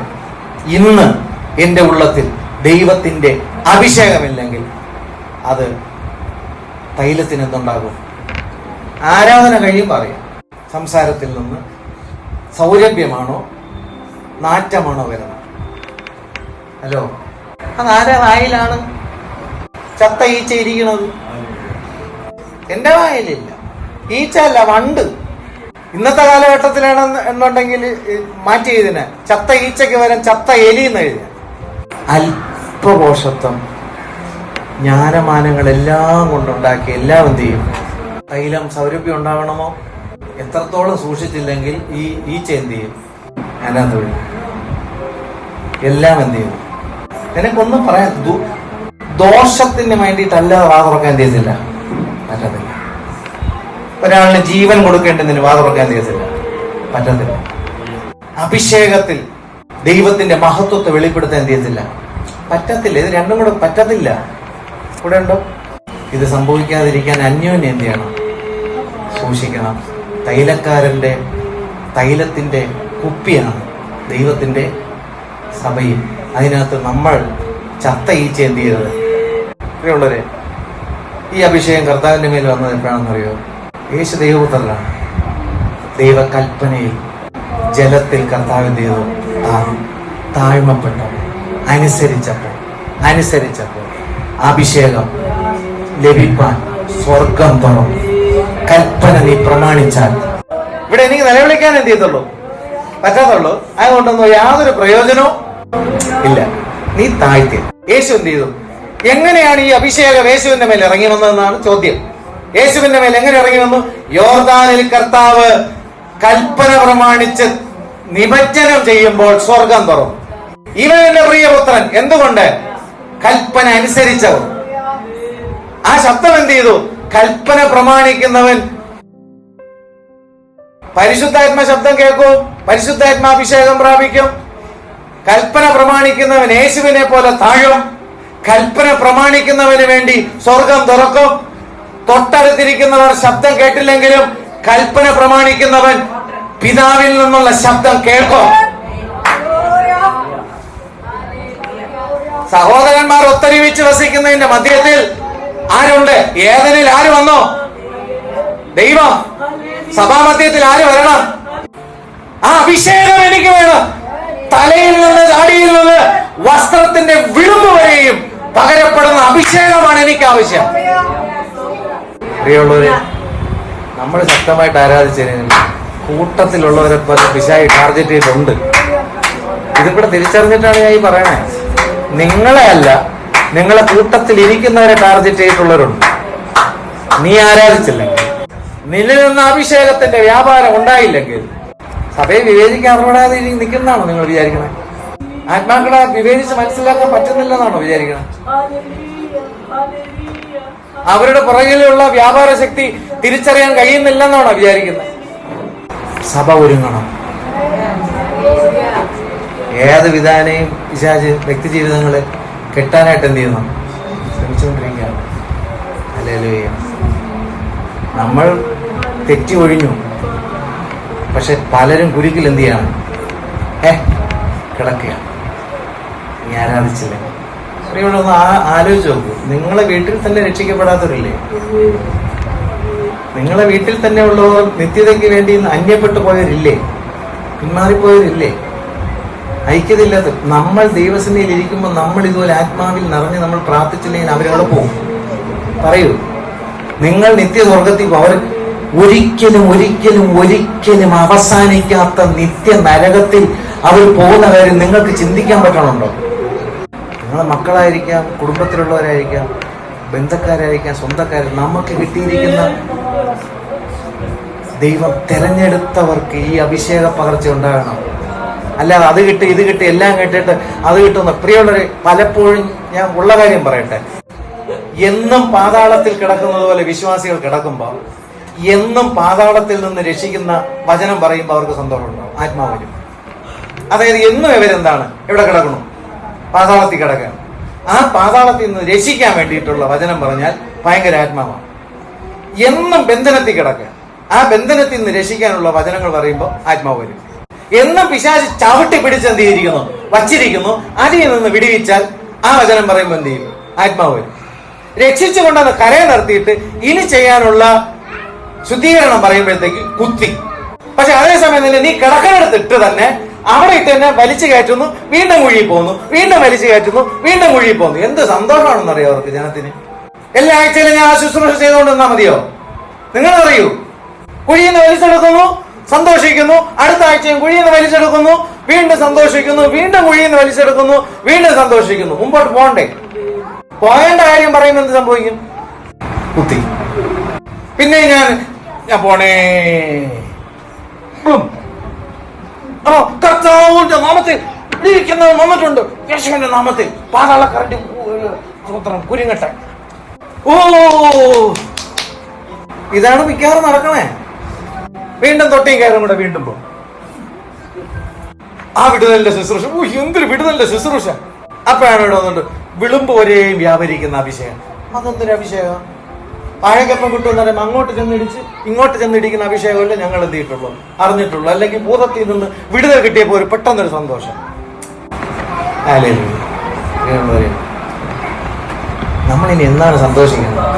ലോകത്തിൽ ദൈവം ക്രിയേറ്റ് ചെയ്തിട്ടുള്ള ലോകത്തിൽ ഏതെങ്കിലും ഒരു ക്രിയേഷൻ, ഒരു പക്ഷിയോ ഒരു മൃഗമോ വയലിലെയോ അല്ലെങ്കിൽ കാട്ടിലെയോ കടലിലെയോ ഏതെങ്കിലും ഒരു ജീവി ചിരിക്കുന്നത് കണ്ടിട്ടുണ്ടോ? കണ്ടിട്ടുണ്ടോ? ഉണ്ടോ? മനുഷ്യന് മാത്രമാണ് ദൈവം എന്ത് കൊടുക്കാൻ? ചിരിക്കാൻ. പാമ്പ് ചിരിക്കണ കണ്ടിട്ടുണ്ടോ? പിന്നെന്താണ് ചിരിക്കാതിരിക്കണേ? പാമ്പിനെ വിഴുങ്ങിയ പാമ്പ് എന്ത് ചെയ്യില്ല? ചിരിക്കാൻ വേണ്ടിയിട്ടാണ് ദൈവം നമുക്ക് മാത്രമേ അങ്ങനെ ഒരു ഇമോഷൻ എന്ത് ചെയ്തിട്ടുള്ളൂ, തന്നിട്ടുള്ളൂ. തന്നാലും ആരാധന കഴിഞ്ഞ് പോകുമ്പോഴും ആരാധനയ്ക്ക് വരുമ്പോഴും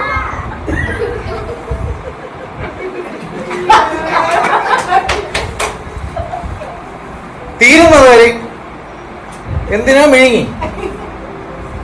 ഒന്ന് ചിരിക്കുക. ഇനി എന്ന് ചിരിക്കണം നമ്മൾ ഇനി എന്ന് ചിരിക്കണേ പറ. നല്ലതായിട്ടൊന്ന് ചിരിക്കാൻ നോക്കിയപ്പോ പല്ല് തറയിടും, അല്ലെങ്കിൽ എല്ലായിടത്തും ഓട്ട. എനിക്കുണ്ട് സ്വത്രം വെളുക്ക ചിരിക്കാൻ പറ്റുന്നില്ല. ഈ എന്ന് നമ്മൾ ചിരിക്കും?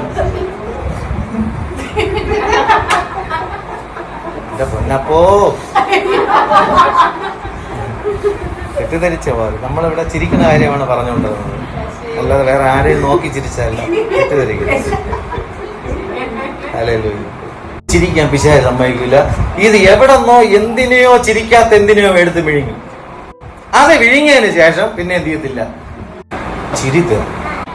ആത്മാവിൽ എപ്പോഴും എന്ത് ചെയ്യും എന്ന് പറഞ്ഞ് പാസ്റ്റർ എന്ന് പറഞ്ഞു എന്ന് പറഞ്ഞുകൊണ്ട് വീട്ടിൽ ചെന്ന് കെക്കാന്ന് ചിരിച്ചോണ്ട് വന്നു കഴിഞ്ഞാൽ വണ്ടി കയറുന്ന് പറയും.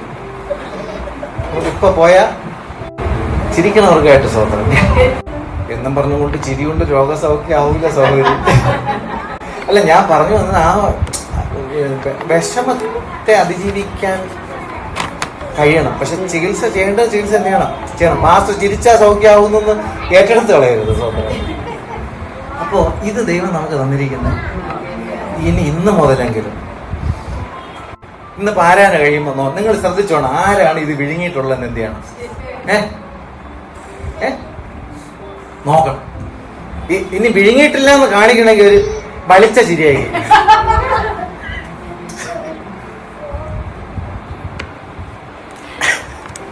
ഇതാ സഹോദരന്മാർ ഒത്തൊരുമിച്ച് കൂടി വരുന്നിടത്തൊക്കെ വലിച്ച ചിരി എന്നാണ്. എത്ര സന്തോഷം, എത്ര ആനന്ദം, എത്ര ഇമ്പം. വിഷയങ്ങളൊക്കെ വന്നാൽ അവരൊരുമിച്ച് കൂടുമ്പോൾ എന്ത് ചെയ്യും? അവർ ദൈവത്തിൽ ആരാധിച്ച് അവർ സന്തോഷിക്കും, അവർ പാട്ടുപാടി ആനന്ദിച്ച് സന്തോഷിക്കും. കാരണം അവരുടെ മേൽ പകരുന്ന എന്തുണ്ട്? ഒരു അഭിഷേകം. അത് അവരെന്ത് ചെയ്യും? ആനന്ദ നൃത്തം എന്ത് ചെയ്യും? അവർ ചെയ്യാനിട. ഹല്ലേലൂയ. ഹല്ലേലൂയ. കർത്താവ് നമ്മെ സഹായിക്കട്ടെ. കർത്താവിന്റെ നാമം വാഴ്ത്തപ്പെടുമാറാകട്ടെ. ഹല്ലേലൂയ. യോവേൽ പ്രവാചകന്റെ ദിവസത്തിൽ 2:28 നോട്ട് എഴുതുന്നവർക്കും കൂടെ ആണ് ഞാൻ വചനങ്ങൾ എടുത്തു പറയണേ. അവിടെ പറയുന്നത് സകല ജഡത്തിന്റെ മേലും ഞാൻ എൻ്റെ ആത്മാവിനെ എന്ത് ചെയ്യും? നിങ്ങൾ എന്താണ് മനസ്സിലാകുന്നത്? യഹൂദന്മാരുടെ ഇടയിൽ കൂടി വന്നവരുടെ മധ്യത്തിലൊക്കെ ദൈവത്തിന്റെ ആത്മപകർച്ച ഉണ്ടായപ്പോൾ യഹൂദന്മാർക്കും എന്ത് ചെയ്തു? ആത്മപകർച്ച ഉണ്ടായി. ബാക്കിയുള്ളവരും ദൈവം എന്ത് ചെയ്തു? ആത്മപകർച്ച കൊടുത്തു. ആത്മപകർച്ച കൊടുത്തപ്പോൾ അവിടെ ഒരു കാര്യം, ഇത് ദൈവികമായ കാര്യം നടക്കുമ്പോൾ ഇവിടെ ഇപ്പൊ ജാതികൾ എന്ത് ചെയ്തിരിക്കുകയാണ്? ആത്മാഭിഷേകം പ്രാപിച്ചിരിക്കുന്നു. അപ്പൊ പറഞ്ഞു യഹൂദന് മാത്രമുള്ളതല്ല, സകല ജഡത്തിന്റെ മേലും ഞാൻ എൻ്റെ ആത്മാവിനെ പകരും എന്ന് പറയുമ്പോൾ അതിന്റെ അനുഗ്രഹം കിട്ടിയ നമ്മളാണ്. ഹല്ലേലൂയ. അപ്പൊ സകല ജഡത്തിന്റെ മേലും ഞാൻ എൻ്റെ ആത്മാവിനെ പകരുന്നു. അവർക്ക് യഹൂദന്മാർക്ക് മാത്രമാണെങ്കിൽ നമ്മൾ എന്ത് ചെയ്തു? ആ സകല ജഡത്തിന്റെ മേൽ വന്നപ്പോൾ അവർക്ക് പുറത്തേക്ക് പുറം ജാതിയിലുള്ള കിട്ടുമ്പോൾ ഇപ്പം നമുക്കും കൂടി വരവ് ദൈവം എന്തിരിക്കുന്നു? തന്നിരിക്കുന്നു. എത്ര ശുഭവും എത്ര മനോഹരവുമാകുന്നു. ഹല്ലേലൂയ. യെഹെസ്കേൽ 39:29. ഞാൻ ഇസ്രായേൽ ഗൃഹത്തിന്മേൽ എന്റെ ആത്മാവിനെ പകർന്നിരിക്കുകയാൽ ഇനി എന്റെ മുഖം അവർക്ക് മറയ്ക്കയില്ല. സഹോദരന്മാർ ഒത്തൊരുമിച്ച് വസിച്ച് ദൈവത്തിന്റെ വചനത്തെ എടുത്ത് ആത്മാവിൽ ശുശ്രൂഷ ചെയ്യുമ്പോൾ, ദൈവത്തിന്റെ ആത്മ പകർച്ചയുണ്ടാകുമ്പോൾ അവിടെ വെളിപ്പെടുന്നത് കർത്താവ് പറഞ്ഞു എന്റെ മുഖമാണ്, അതിനി മറയ്ക്കുകയില്ല.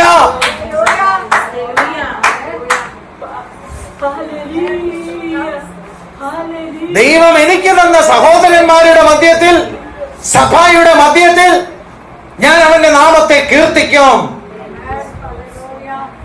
ഞാൻ പകർന്നിരിക്കുന്ന ആത്മാവിനാൽ ദൈവസഭ നിറയുമ്പോൾ വേറെ ഒന്നും കിട്ടുമെന്നല്ല, ഞാൻ എന്റെ മുഖം അങ്ങനെയുള്ള സഭയ്ക്ക് മറയ്ക്കുകയില്ല. ദാവീദ് കഴമ്പുള്ള ഒരു പ്രാർത്ഥനയിൽ പ്രാർത്ഥിച്ചതാണ്, ദൈവമേ നിന്റെ മുഖം എനിക്ക് മറയ്ക്കരുതേ. ഹല്ലേലൂയ. അവർക്കാണ് വിശ്വാസം വർദ്ധിക്കുക, അവർക്കാണ് പ്രത്യാശ വർദ്ധിക്കുക, അവരുടെ ഉള്ളം സന്തോഷം കൊണ്ട് തുടിക്കും. ശീലോവിൽ വെച്ച് ശമൂവേലിന് ദൈവം തന്റെ വചനത്തിലൂടെ ആവർത്തിച്ച് അവന്റെ മുഖം വെളിപ്പെടുത്തി. ഞാൻ എന്റെ ആത്മാവിന്റെ പകർച്ച ദൈവസഭയിൽ കൊടുക്കുമ്പോൾ ദൈവത്തിന്റെ മുഖം ആവർത്തിച്ച് വെളിപ്പെടും. അവനെ എന്റെ സ്വന്തം കണ്ണുകൊണ്ട് കണ്ടു, എന്റെ സ്വന്തം ചെവി കൊണ്ട് കേട്ടു, എന്റെ സ്വന്തം കൈ കൊണ്ട് തൊട്ടു നോക്കി. ജീവന്റെ വചനത്തെ ഞാൻ സ്പർശിച്ചറിഞ്ഞു. എന്റെ കഷ്ടതയിലായപ്പോൾ ഞാൻ ചില കേട്ടുകേൾവിയിലൂടെയാണ് ഞാൻ അവനെ എന്ത് ചെയ്തത്? നേരത്തെ അറിഞ്ഞുകൊണ്ടിരുന്നത്. എന്നാൽ ഈ കഷ്ടതയിലൂടെ ഞാൻ കടന്നുപോയപ്പോൾ എന്റെ സ്വന്തം കണ്ണവനെ കണ്ടു. അവന്റെ അഭിഷേകത്തിന്റെ പകർച്ചയിൽ ഞാൻ എന്റെ ദൈവത്തിന്റെ മഹത്വത്തെ എന്ത് ചെയ്തു? ഞാൻ കണ്ടു. Glory to God. കർത്താവിനെ കാണുവാൻ എന്റെ ആത്മാവിന്റെ പകർച്ച ഇല്ലാത്തടത്തൊക്കെ യേശുവിന്റെ നാമത്തിൽ അതും ഇതൊക്കെ എന്ത് ചെയ്യും? കിട്ടും. പക്ഷെ കർത്താവിന്റെ മുഖം മറഞ്ഞിരിക്കും. മനസ്സിലാവുന്നുണ്ടോ? കൊരിന്ത്യർക്ക് എഴുതിയ 1 ലേഖനം 12:13. യഹൂദന്മാരോ യവനന്മാരോ, കണ്ടോ, യഹൂദനായാലും പുറംജാതി ആയാലും, ദാസന്മാരോ സ്വതന്ത്രന്മാരോ, അതിന് അർത്ഥം എന്താണ്? ദാസൻ ഇവിടെ പറഞ്ഞിരിക്കുന്ന ആളാരാണ്? യഹൂദൻ ന്യായപ്രമാണത്തിന് എന്താണ്? ദാസനാണ്. പുറംജാതിക്കാർ ന്യായപ്രമാണത്തിൽ നിന്ന് സ്വാതന്ത്ര്യമുള്ളവരാണ്. കാരണം അവർക്ക് നിത്യജീവന്റെ കാര്യങ്ങളൊന്നും ദൈവവചനത്തിൽ എന്ത് ചെയ്യില്ല, കൊടുത്തിരുന്നില്ല. പക്ഷെ ഇവിടെ പറയുന്നത് യഹൂദനായാലും യവനന്മാരായാലും, യഹൂദന്മാരിൽ തന്നെ വചനം അനുസരിക്കേണ്ടുന്നതിന് വചനത്തിന് ദാസനായി ഏൽപ്പിക്കപ്പെട്ടവരും ഇല്ലാത്തവരും. പുറംജാതിയിലുള്ളവർക്ക് ഇത് കിട്ടിയിട്ടേ ഇല്ല. അവൻ ന്യായപ്രമാണത്തിൽ നിന്ന് സ്വാതന്ത്ര്യപ്പെട്ടിരിക്കുന്ന, എന്നാൽ എല്ലാവർക്കും ഏക ശരീരമാകുമാണ്. മണവാട്ടി സഭയ്ക്കകത്ത് പ്രമാണം ലഭിച്ചവനും പ്രമാണം ലഭിക്കാത്തവനും, ഏത് ജാതിയും ഗോത്രവും ഭാഷയും വംശത്തിലുള്ളോ എല്ലാവർക്കും ഒരുപോലെ ഏക ശരീരം എന്ന സഭ, ഏക ശരീരമാകുമാറ് ഒരേ ആത്മാവിൽ എന്ത് ചെയ്തു? ദൈവസഭ ഒരേ ആത്മാവിൽ സ്നാനപ്പെടണം. ജലത്തിൽ സ്നാനപ്പെട്ടു, ശരിയാണ്. ദൈവത്തിന്റെ ആത്മപകർച്ച പകരുമ്പോൾ ആ ആത്മപകർച്ചയിൽ സ്നാനപ്പെടണം. രണ്ടാമത് പറയുന്നത് എന്താണ്? ഒരേ ആത്മാവിനെ പാനം ചെയ്തു. സ്നാനപ്പെട്ടതും ഒരേ ആത്മാവിലാണ് നീ പാനം ചെയ്യുന്നത്. വചനത്തെ നീ പാനം ചെയ്യുമ്പോൾ, പരിശുദ്ധാത്മാവിനെ നീ പാനം ചെയ്യുമ്പോൾ നീ ഭിന്നതയാവൂല, നീ ഇടർച്ചയാവൂല. കാരണം നീ നിമജ്ജനം ചെയ്തതും ആത്മാവിലാണ്. നീ അകത്ത് ഇൻടേക്ക് എടുത്തത്, നിന്റെ അകത്ത് വ്യാപരിക്കുന്നതും പുറത്ത് വ്യാപരിക്കുന്നതും ഒന്നാണ്.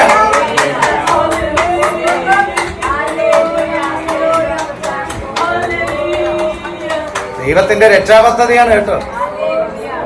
ലോകത്തിലുള്ള ഏത് കാര്യങ്ങളും, ഭൗമികമായ ഏത് കാര്യങ്ങളും കിട്ടണമെങ്കിൽ ഒറ്റ കാര്യം മാത്രം മതി: യേശുവിന്റെ നാമത്തിലെ വിശ്വാസം.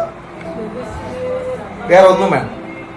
കാര്യം കർത്താവ് തന്നെ പറഞ്ഞിട്ടുണ്ട്, യേശുവിന്റെ നാമത്തിൽ എന്ത് ചെയ്യും? രോഗി സൗഖ്യമാവും. യേശുവിന്റെ നാമത്തിൽ ഭൂതം എന്ത് ചെയ്യും? യേശുവിന്റെ നാമത്തിൽ ആത്മാവ് നിത്യജീവൻ പ്രാപിക്കില്ല. വർഷങ്ങളെടുക്കും. പുറത്തും അകത്തും ഒരേ ആത്മാവിനെ പാനം ചെയ്യുമ്പോൾ സഹോദരന്മാർ ഒത്തൊരുമിച്ച് വസിക്കുന്നത് എത്ര ശുഭം, എത്ര മനോഹരമാണ്. ഹല്ലേലൂയ.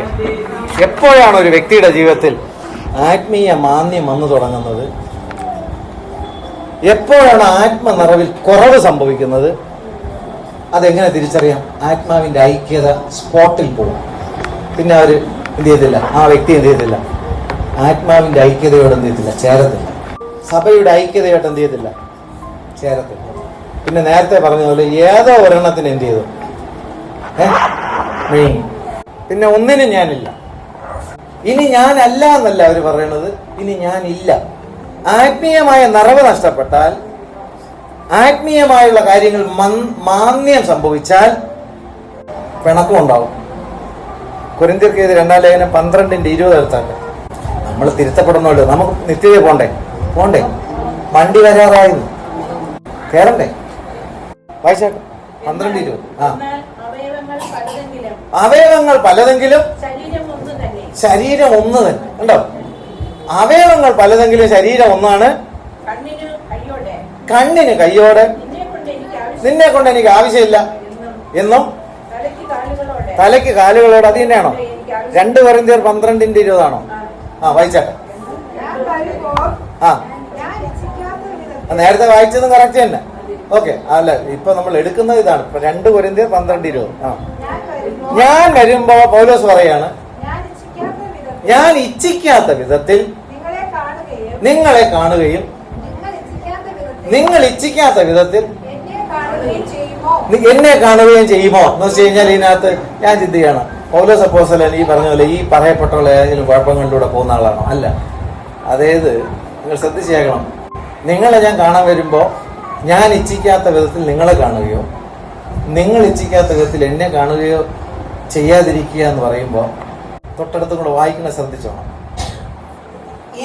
എന്നും കണ്ടോ, പിണക്കം, ഈർഷ്യ, ക്രോധം, ശാഠ്യം, ഏഷണി, കുശുകുശുപ്പ്, നിഗളം, കലഹം എന്നിവ ഉണ്ടാകുമോ എന്നും ഞാൻ വീണ്ടും വരുമ്പോ കണ്ടോ എന്റെ ദൈവം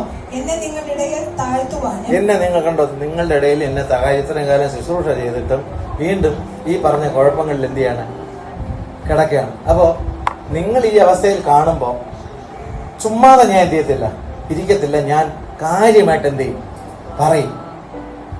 അപ്പൊ നിങ്ങൾ ഇഷ്ടപ്പെടാത്ത രീതിയിൽ എന്നെ നിങ്ങൾ എന്ത് ചെയ്യും, കാണും.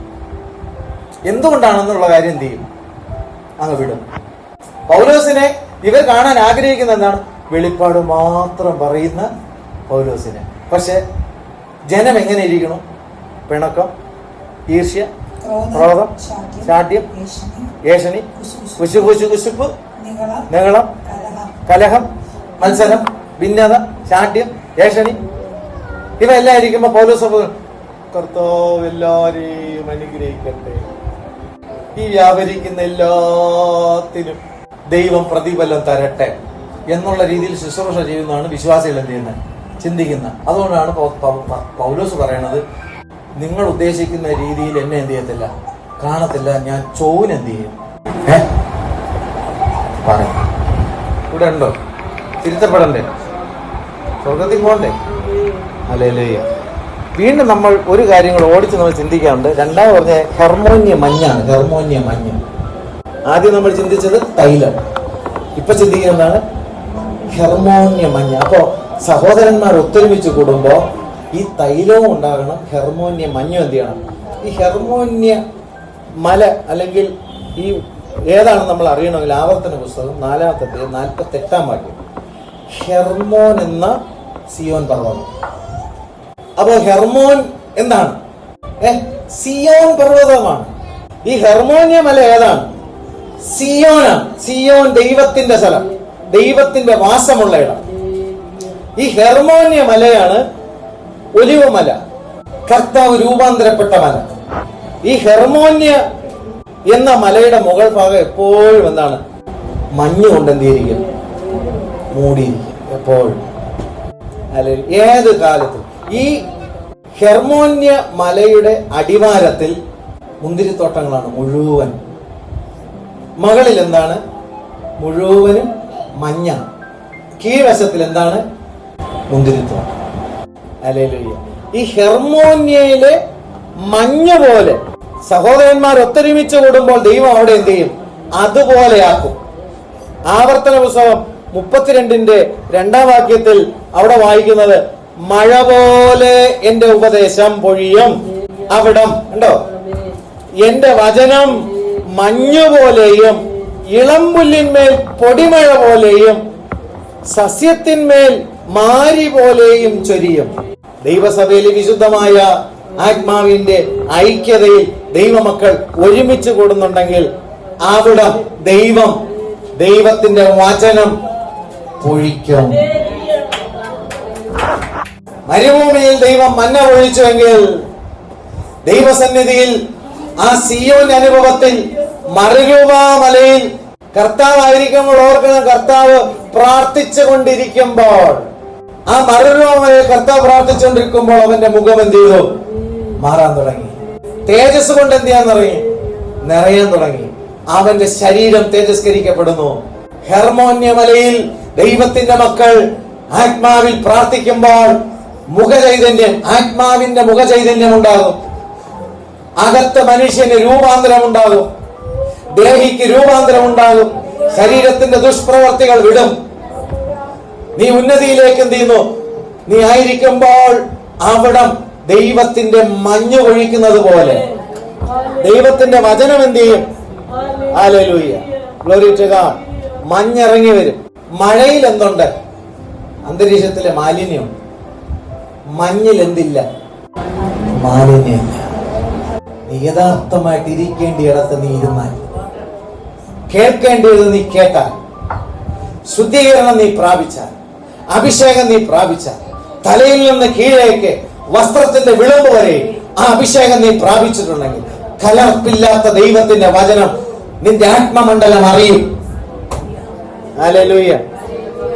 വെണ്മയുള്ള വചനം നീ അറിയും, വിശുദ്ധ വചനം നീ അറിയും, മായം ചേരാത്തത് നീ അറിയും, കലർപ്പില്ലാത്തത് നീ അറിയും. മഞ്ഞ് പെയ്യുന്നത് പേമാരി പോലെയാണോ? വളരെ സോഫ്റ്റ് ആയിട്ട് എന്ത് ചെയ്യും? വചനം നിന്നെ നടത്തും, നിന്റെ മേൽ ഇറങ്ങി വന്നുകൊണ്ടിരിക്കും. പാറക്കല്ല് വാരി എറിയും പോലെയല്ല. നിന്റെ ജീവിതത്തിലെ പ്രശ്നങ്ങൾ എന്ന പാറക്കല്ലുകൾ വാരി തലയിലെറിയും പോലെയല്ല. നീ ദൈവത്തിന്റെ സന്നിധിയിൽ നീ കാത്തിരിക്കുമ്പോൾ നിന്റെ ഉള്ളത്തിലേക്ക് വളരെ ശാന്തമായി ഒരു മഞ്ഞ് പോലെ. മഞ്ഞിനൊരു പ്രത്യേകതയുണ്ട്. മഞ്ഞ് പെയ്യുന്നത് നിശബ്ദമാണ്. കൂടുതലും മഞ്ഞ് പെയ്യുന്നത് രാത്രി സമയത്തിലാണ്.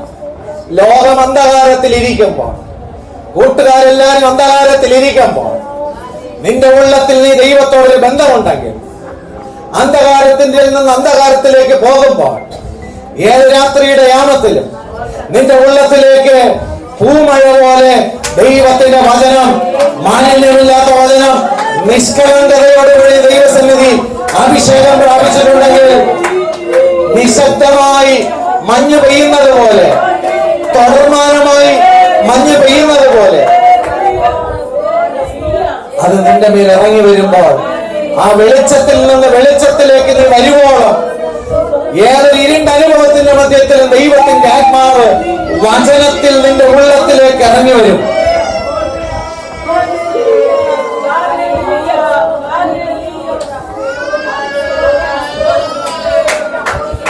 ഹല്ലേലൂയ. അങ്ങനെയുള്ളവര് മഞ്ഞ് നിശബ്ദമായിട്ട് ഇറങ്ങി വരുമ്പോൾ ആ വചനത്തോട് വ്യക്തി ജീവിതങ്ങൾ കലഹം എന്ത് ചെയ്തില്ല. നീ വചനത്തിൽ നീ കലഹം ഉണ്ടാക്കുന്നുണ്ടെങ്കിൽ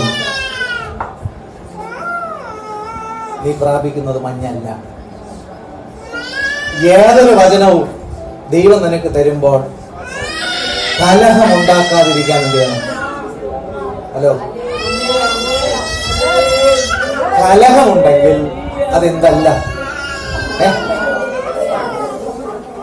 അടയാളങ്ങളുണ്ട്.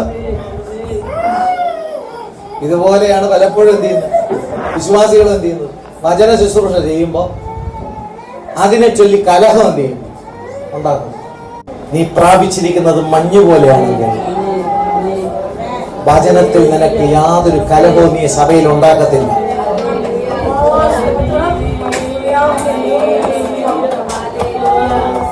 മഞ്ഞ് എന്ത് തരുമെന്നറിയോ? ഒരു കുളിർമ.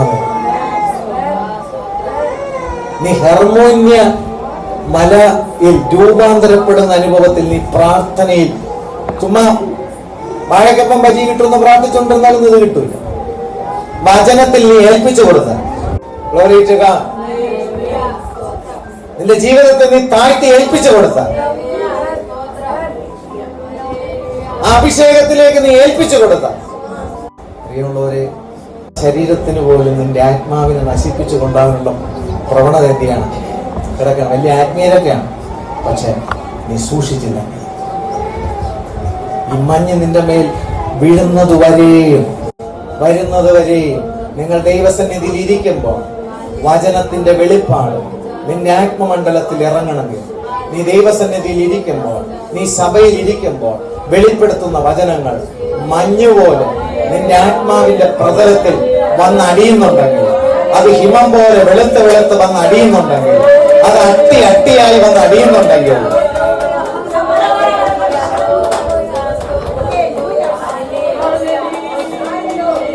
അതിനു വേണം ദൈവത്തിന്റെ സന്നിധിയിൽ സഹോദരന്മാർ ഒത്തൊരുമിച്ച് കൂടാൻ. അവിടെ മഞ്ഞിറങ്ങി വരണം. Hallelujah. Glory to God. Zion പർവ്വതത്തെ കുറിച്ച് നോക്കുമ്പോൾ ആ പർവ്വതത്തിൽ ചെടികൾ എപ്പോഴും എന്താണ്? പുഷ്ടികളാണ്. കാരണം എന്താണ്? എപ്പോഴും എന്തുണ്ട്? നമ്മൾ ലോകത്തിൽ ഇനി എന്തെല്ലാം പ്രശ്നങ്ങളുണ്ടെങ്കിലും ആത്മതലം പുഷ്ടിയായിട്ട് നിൽക്കും. ആറ്റരികത്ത് നട്ടതും ഇലവാടാത്തതും പുഷ്ടിയുള്ളതായിട്ടിരിക്കും. കാരണം എപ്പോഴും ആ മഞ്ഞിന്റെ നനവുണ്ട്. സിയോൻ പർവ്വതത്തിൽ, ഹെർമോൻ പർവ്വതത്തിന്റെ താഴ്വാരത്തിലാണ് മുന്തിരിത്തോട്ടം.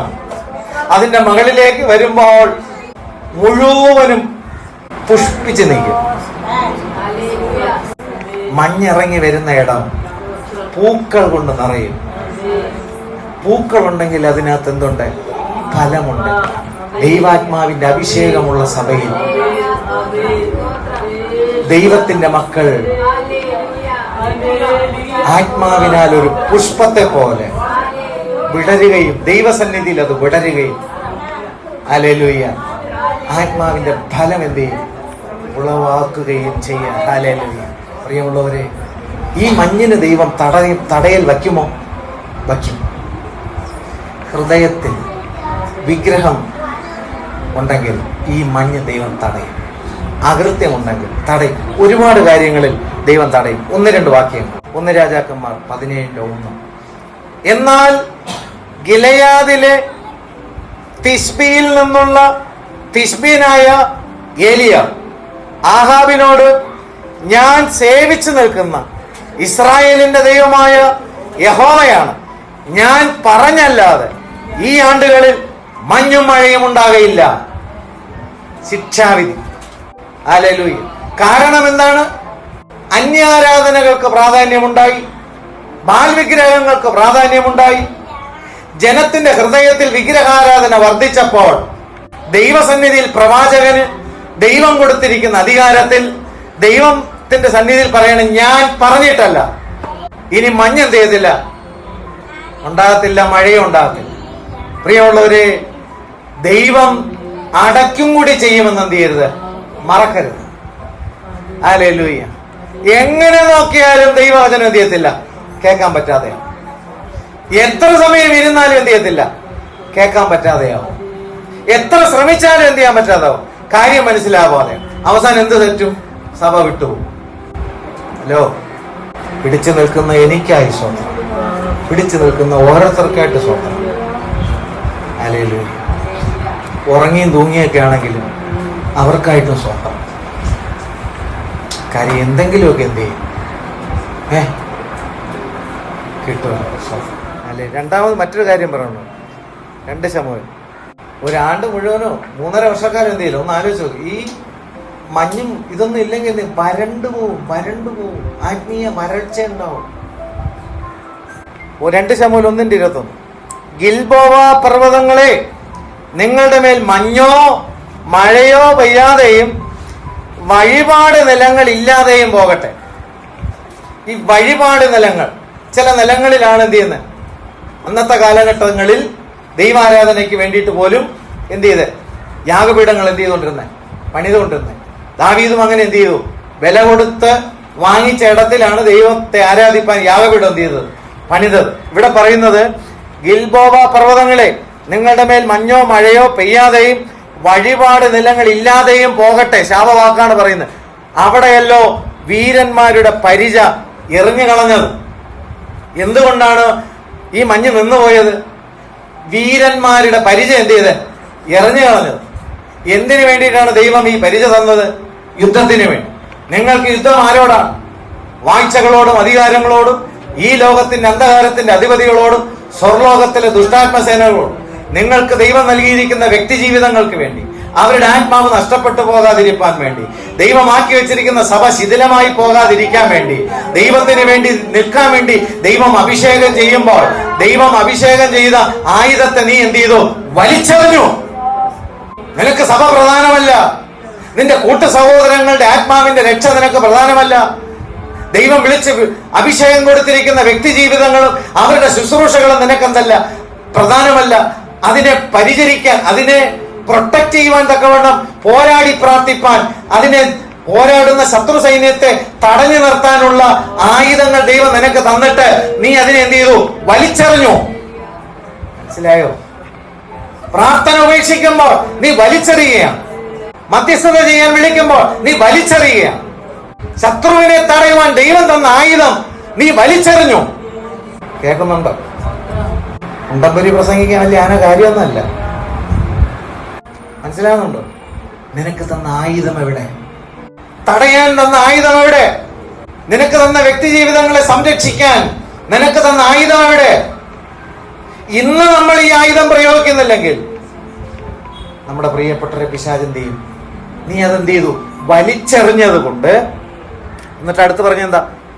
ശൗലിന്റെ തൈലാഭിഷേകമില്ലാത്ത പരിച തന്നെ എടുത്ത് കൃത്യമായിട്ട് പറയാണ്. ദൈവം നിനക്ക് തന്നിരിക്കുന്ന പരിചയിൽ എന്തുണ്ടായിരുന്നു? തൈലാഭിഷേകം. അതെവിടെ? നീ വലിച്ചെറിഞ്ഞു കളഞ്ഞു. അതുകൊണ്ട് നിന്റെ കണ്ണു മുമ്പിലിട്ട് പിശാച് ചിലരെ എന്ത് ചെയ്യും? വലിച്ചിട്ട് പോകും, വേട്ടയാടി പിടിക്കും. വലിച്ചെറി. നീ മഞ്ഞുണ്ടാകത്തില്ല, പൂമഴ പോലെ ദൈവവചനം ഇറങ്ങി വരില്ല. വചനത്തിന്റെ വെളിപ്പാട് പറയുമ്പോ മനസ്സിലാവില്ല. നീ വലിച്ചെറിഞ്ഞത് കൊണ്ട് നീ ഈ മഞ്ഞുപോലെ പെയ്യുന്ന ദൈവത്തിന്റെ വചനത്തിന്റെ പകർച്ച നീ അറിയില്ല. മഞ്ഞിന്റെ പകർച്ച എന്നാണ് ഇസ്രായേൽ മക്കൾക്ക് ആകാശത്ത് നിന്ന് പൊഴിയുന്ന മഞ്ഞ അല്പസമയമേ ഉള്ളൂ. പക്ഷെ പുതിയ നിയമസഭയ്ക്ക് മഞ്ഞ് പൊഴിയുമ്പോൾ ആത്മാവ് പറയും പോലെയാണ് ജഡം പോണത്. ജഡം പറയണ കേട്ടിട്ടാണ് ആത്മാവ് പോണത്. പറയൂ, ഇന്ന് കൂടുതലും ജഡം എന്താണ് പറയണത് അത് ആത്മാവ് കേട്ടു. ആത്മാവ് പറയുന്നത് ജഡം അനുസരിക്കണം. ആത്മാവ് പറയുന്നത് ദേഹി അനുസരിക്കണം. ആത്മാവിനാൽ ജയമെടുക്കണം. ദൈവം തന്നിരിക്കുന്ന അഭിഷേകം തന്ന പരിച വലിച്ചെറിഞ്ഞു. ശൗലിന് എന്ത് സംഭവിച്ചു? അഭിഷേകം തന്ന പരിച വലിച്ചെറിഞ്ഞാൽ ദുരാത്മാവ് കയറിയിരിക്കും, പിന്നെ ഓരൂല. നീ പറഞ്ഞ പോലെ എന്ത് ചെയ്യും? ആത്മാവിൽ സന്തോഷിക്കാൻ ചെയ്തില്ല, പറ്റത്തില്ല. നേരത്തെ പറഞ്ഞു എന്ന് മനസ്സിലായി. നമ്മൾ 3 വാക്യം അല്ലെങ്കിൽ 4 വാക്യം, സഹോദരന്മാർ ഒത്തൊരുമിച്ച് വസിക്കുന്ന എത്ര സുഖവും മനോഹരവും. ഉടനെ അടുത്ത വാക്യം വായിക്കോളാം, അത്യാവശ്യമായിപ്പോയി. പിന്നെ കൊട അടുത്ത വാക്യം സുഖം. വാക്യ പ്രതിവാക്യമായിട്ട് വായിച്ചു. സ്വോത്രം. ഇത് വളരെ ശ്രദ്ധിക്കണം. ഈ പരിചയിൽ അഭിഷേകം ഉണ്ടെങ്കിൽ നീ തടയും, എടുത്തിട്ട് പോകാൻ പറ്റത്തില്ല. ശത്രു നിങ്ങൾ എല്ലാവരെയും വാദിക്കണമെന്ന് എന്ത് ചെയ്യരുത്, ചിന്തിക്കരുത്. പിശാച് വാദിക്കുന്ന വ്യക്തി ജീവിതങ്ങളുണ്ട്. അവരെ കൊണ്ടുപോകാതിരിക്കണമെങ്കിൽ, നീ തടയണമെങ്കിൽ, ആ തടയുന്നത് അഭിഷേകം ഉണ്ടാകണം. കൊണ്ടുപോകാൻ പറ്റത്തില്ല.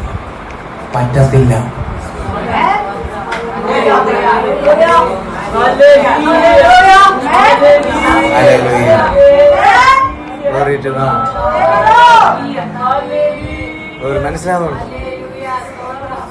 ഞങ്ങൾക്കുള്ള സ്വന്തം ശക്തി കൊണ്ട് എന്ത് ചെയ്യാൻ പറ്റില്ല. ശത്രുവിനെ അവന്റെ കയ്യിൽ നഷ്ടപ്പെട്ടു പോകാതിരിക്കാൻ നമുക്ക് രക്ഷപ്പെടുത്താൻ എന്ത് ചെയ്തില്ല, പറ്റത്തില്ല. പക്ഷെ ദൈവം അഭിഷേകം ചെയ്ത ഒരു പരിചയം നമുക്ക്, ഒരു ആയുധം. Hallelujah, glory to God, glory to God, hallelujah. മോശ അനുഗ്രഹിച്ചൊരു അനുഗ്രഹമുണ്ട്, അതും കൂടെ വായിക്കാം. 27:28. കാര്യം നമ്മൾ ഈ ചില സബ്ജക്റ്റുകൾ നമ്മൾ മൊത്തം മനസ്സിലാക്കി നമുക്കൊരു ഡെലിവറൻസ് എന്ത് ചെയ്യത്തുള്ളൂ, കിട്ടുന്നു. ദൈവം ആകാശത്തിന്റെ മഞ്ഞും ഭൂമിയുടെ പുഷ്ടിയും അനവധി ധാന്യവും വീഞ്ഞും നിനക്ക് തരുമാറട്ടെ. ഉണ്ടോ? എന്തൊരു ബ്ലെസ്സിങ് അല്ലേ! ആകാശത്തിന്റെ മഞ്ഞും ഭൂമിയിൽ നിന്ന് പുഷ്ടിയും. ആ മഞ്ഞ് പൊഴിഞ്ഞാൽ എന്തുണ്ടാവും? സഭയിലേക്ക് അല്ലെങ്കിൽ വ്യക്തി ജീവിതത്തിലേക്ക് ദൈവത്തിന്റെ വചനത്തിന്റെ മഞ്ഞ് പൊഴിഞ്ഞാൽ ആത്മീയ പുഷ്ടിയുണ്ട്.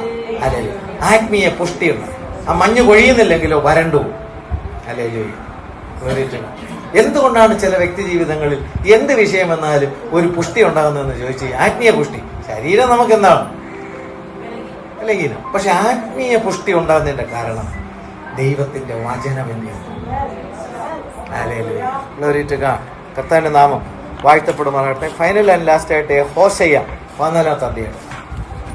ഹോശയ്യ 14-ന്റെ 4 വാക്യം മുതൽ, ഞാൻ അവരുടെ പിന്മാറ്റത്തെ ചികിത്സിച്ച് സൗഖ്യമാക്കും.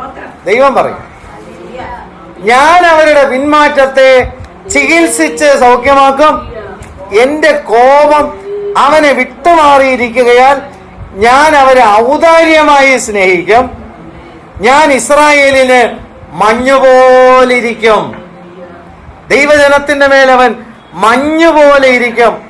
അവൻ താമര പോലെ പൂത്ത് ലെബനോൻ വനം പോലെ വേരൂന്നും. അവന്റെ കൊമ്പുകൾ എന്ത് ചെയ്യും? പടരും. അവന്റെ ഭംഗി ഒലിവൃക്ഷത്തിൻ ഭംഗി പോലെയും അവന്റെ വാസന ലെബനോന്റേതുപോലെയും ഇരിക്കും. അവന്റെ നിഴലിൽ പാർക്കുന്നവർ വീണ്ടും ധാന്യം വിളയുകയും മുന്തിരിവള്ളി പോലെ തളിർക്കുകയും ചെയ്യും. ഇതെല്ലാം ദൈവത്തിന്റെ ആ അനുഗ്രഹം വരുമ്പോൾ ഉണ്ടാകുന്ന ആത്മീയമായ ബ്ലെസ്സിങ്സ് ആണ്. ഹല്ലേലൂയ. അതിന്റെ കീർത്തി ലെബനോനിലെ വീഞ്ഞിന്റേതുപോലെ ഇരിക്കും. എഫ്രൈമേ, ഇനി എനിക്കും വിഗ്രഹങ്ങൾക്കും തമ്മിൽ എന്ത്? ഹല്ലേലൂയ. ഞാൻ അവന് ഉത്തരമരുളി അവനെ കടാക്ഷിക്കും. ഞാൻ തഴച്ചിരിക്കുന്ന സരളവൃക്ഷം പോലെയാകുന്നു. എങ്കിൽ നിനക്ക് ഫലം കണ്ടുകിട്ടും. ഇത് ഗ്രഹിപ്പാൻ തക്ക ജ്ഞാനി ആര്? ഇത് അറിയുവാൻ തക്ക വിവേകി ആര്? യഹോവയുടെ വഴികൾ ചൊവ്വുള്ളയല്ലോ. ഇന്ന് നമ്മൾ കേട്ട ദൈവത്തിന്റെ വചനം ഗ്രഹിപ്പാൻ ദൈവാത്മാവിന്റെ ജ്ഞാനം നമുക്ക് ആവശ്യം. ഈ ദൈവത്തിന്റെ വചനത്തിലൂടെ അവനെ അറിയുവാൻ ദൈവത്തിന്റെ പരിജ്ഞാനം നമുക്ക് ആവശ്യം. യഹോവയുടെ വഴികൾ ചൊവ്വുള്ളതാണ്. നീതിമാന്മാർ അവയിൽ നടക്കും, അതിക്രമക്കാരോ അവയിൽ ഇടറി വീഴും. കർത്താവേ, ഞങ്ങൾ ഇടറി വീഴാനല്ല കർത്താവ്, ഞങ്ങളെ നീതീകരിക്കണമേ, ഞങ്ങളെ ശുദ്ധീകരിക്കണം. നിന്റെ ചൊവ്വുള്ള വഴിയിൽ ഞങ്ങൾ നടക്കുവാൻ തക്കവണ്ണം ഞങ്ങൾ കൂടി വരുമ്പോൾ കർത്താവേ, ഹല്ലേലൂയ, അദൈവികമായ അനുഗ്രഹം ആ തൈലാഭിഷേകം, ആ മഞ്ഞുപോലെ പൊഴിയുന്ന ദൈവത്തിന്റെ വചനം നിന്റെ ചൊവ്വുള്ള വഴി വെളിപ്പെടുത്തി അതിലൂടെ നടക്കുവാൻ തക്കവണ്ണം ഞങ്ങൾക്ക് ജ്ഞാനമുള്ള ഒരു ഹൃദയം ഞങ്ങൾക്ക് തരണമേ. ഞങ്ങൾക്ക് ആത്മശക്തി ഞങ്ങൾക്ക് തരണമേ. ഞങ്ങളുടെ പോരിന്റെ ആയുധങ്ങൾ കർത്താവേ ജഡികങ്ങളല്ല. ഹല്ലേലൂയ കർത്താവേ, ഞങ്ങൾ അവിടുത്തെ അഭിഷേകത്താൽ ഞങ്ങൾ ജയമെടുക്കുവാൻ തക്കവണ്ണം, ഹല്ലേലൂയ, അവിടുത്തെ നാമത്തിൽ ഞങ്ങൾ ജയക്കൊടി എടുക്കുവാൻ തക്കവണ്ണം, അവിടുത്തെ നാമത്തിൽ ഞങ്ങൾ പല വിഷയങ്ങൾ ഞങ്ങൾ നേരിടുന്നുണ്ടെങ്കിലും അതിന്റെ മധ്യത്തിൽ ഞങ്ങൾ ജയമെടുക്കുവാൻ തക്കവണ്ണം അവിടെ ഞങ്ങളെ സഹായിക്കണമേ കർത്താവേ. നിന്റെ അഭിഷേക തൈലത്തിൽ നിന്റെ മഞ്ഞുപോലെ പൊഴിയുന്ന വചനം ഉള്ളിടത്ത് അവിടെയല്ലോ ദൈവം ശാശ്വതമായ നിത്യജീവനെ കൽപ്പിച്ചാക്കിയിരിക്കുന്നത്. അത് ഞങ്ങൾ പ്രാപിപ്പാൻ ഞങ്ങളുടെ ജീവിതങ്ങളെ ശ്രദ്ധയോടുകൂടി ഒന്നുകൂടി ഞങ്ങളെ തന്നെ താഴ്ത്തുവാൻ അവിടുത്തെ പരിശുദ്ധാത്മാവും ഞങ്ങളെ സഹായിക്കണം. എല്ലാ സ്തുതിയും സ്തോത്രവും പുകഴ്ചയും മഹത്വവും അങ്ങേക്ക് അർപ്പിക്കുന്നു യേശുവിൻ നാമത്തിൽ തന്നെ. ആമേൻ, ആമേൻ, ആമേൻ.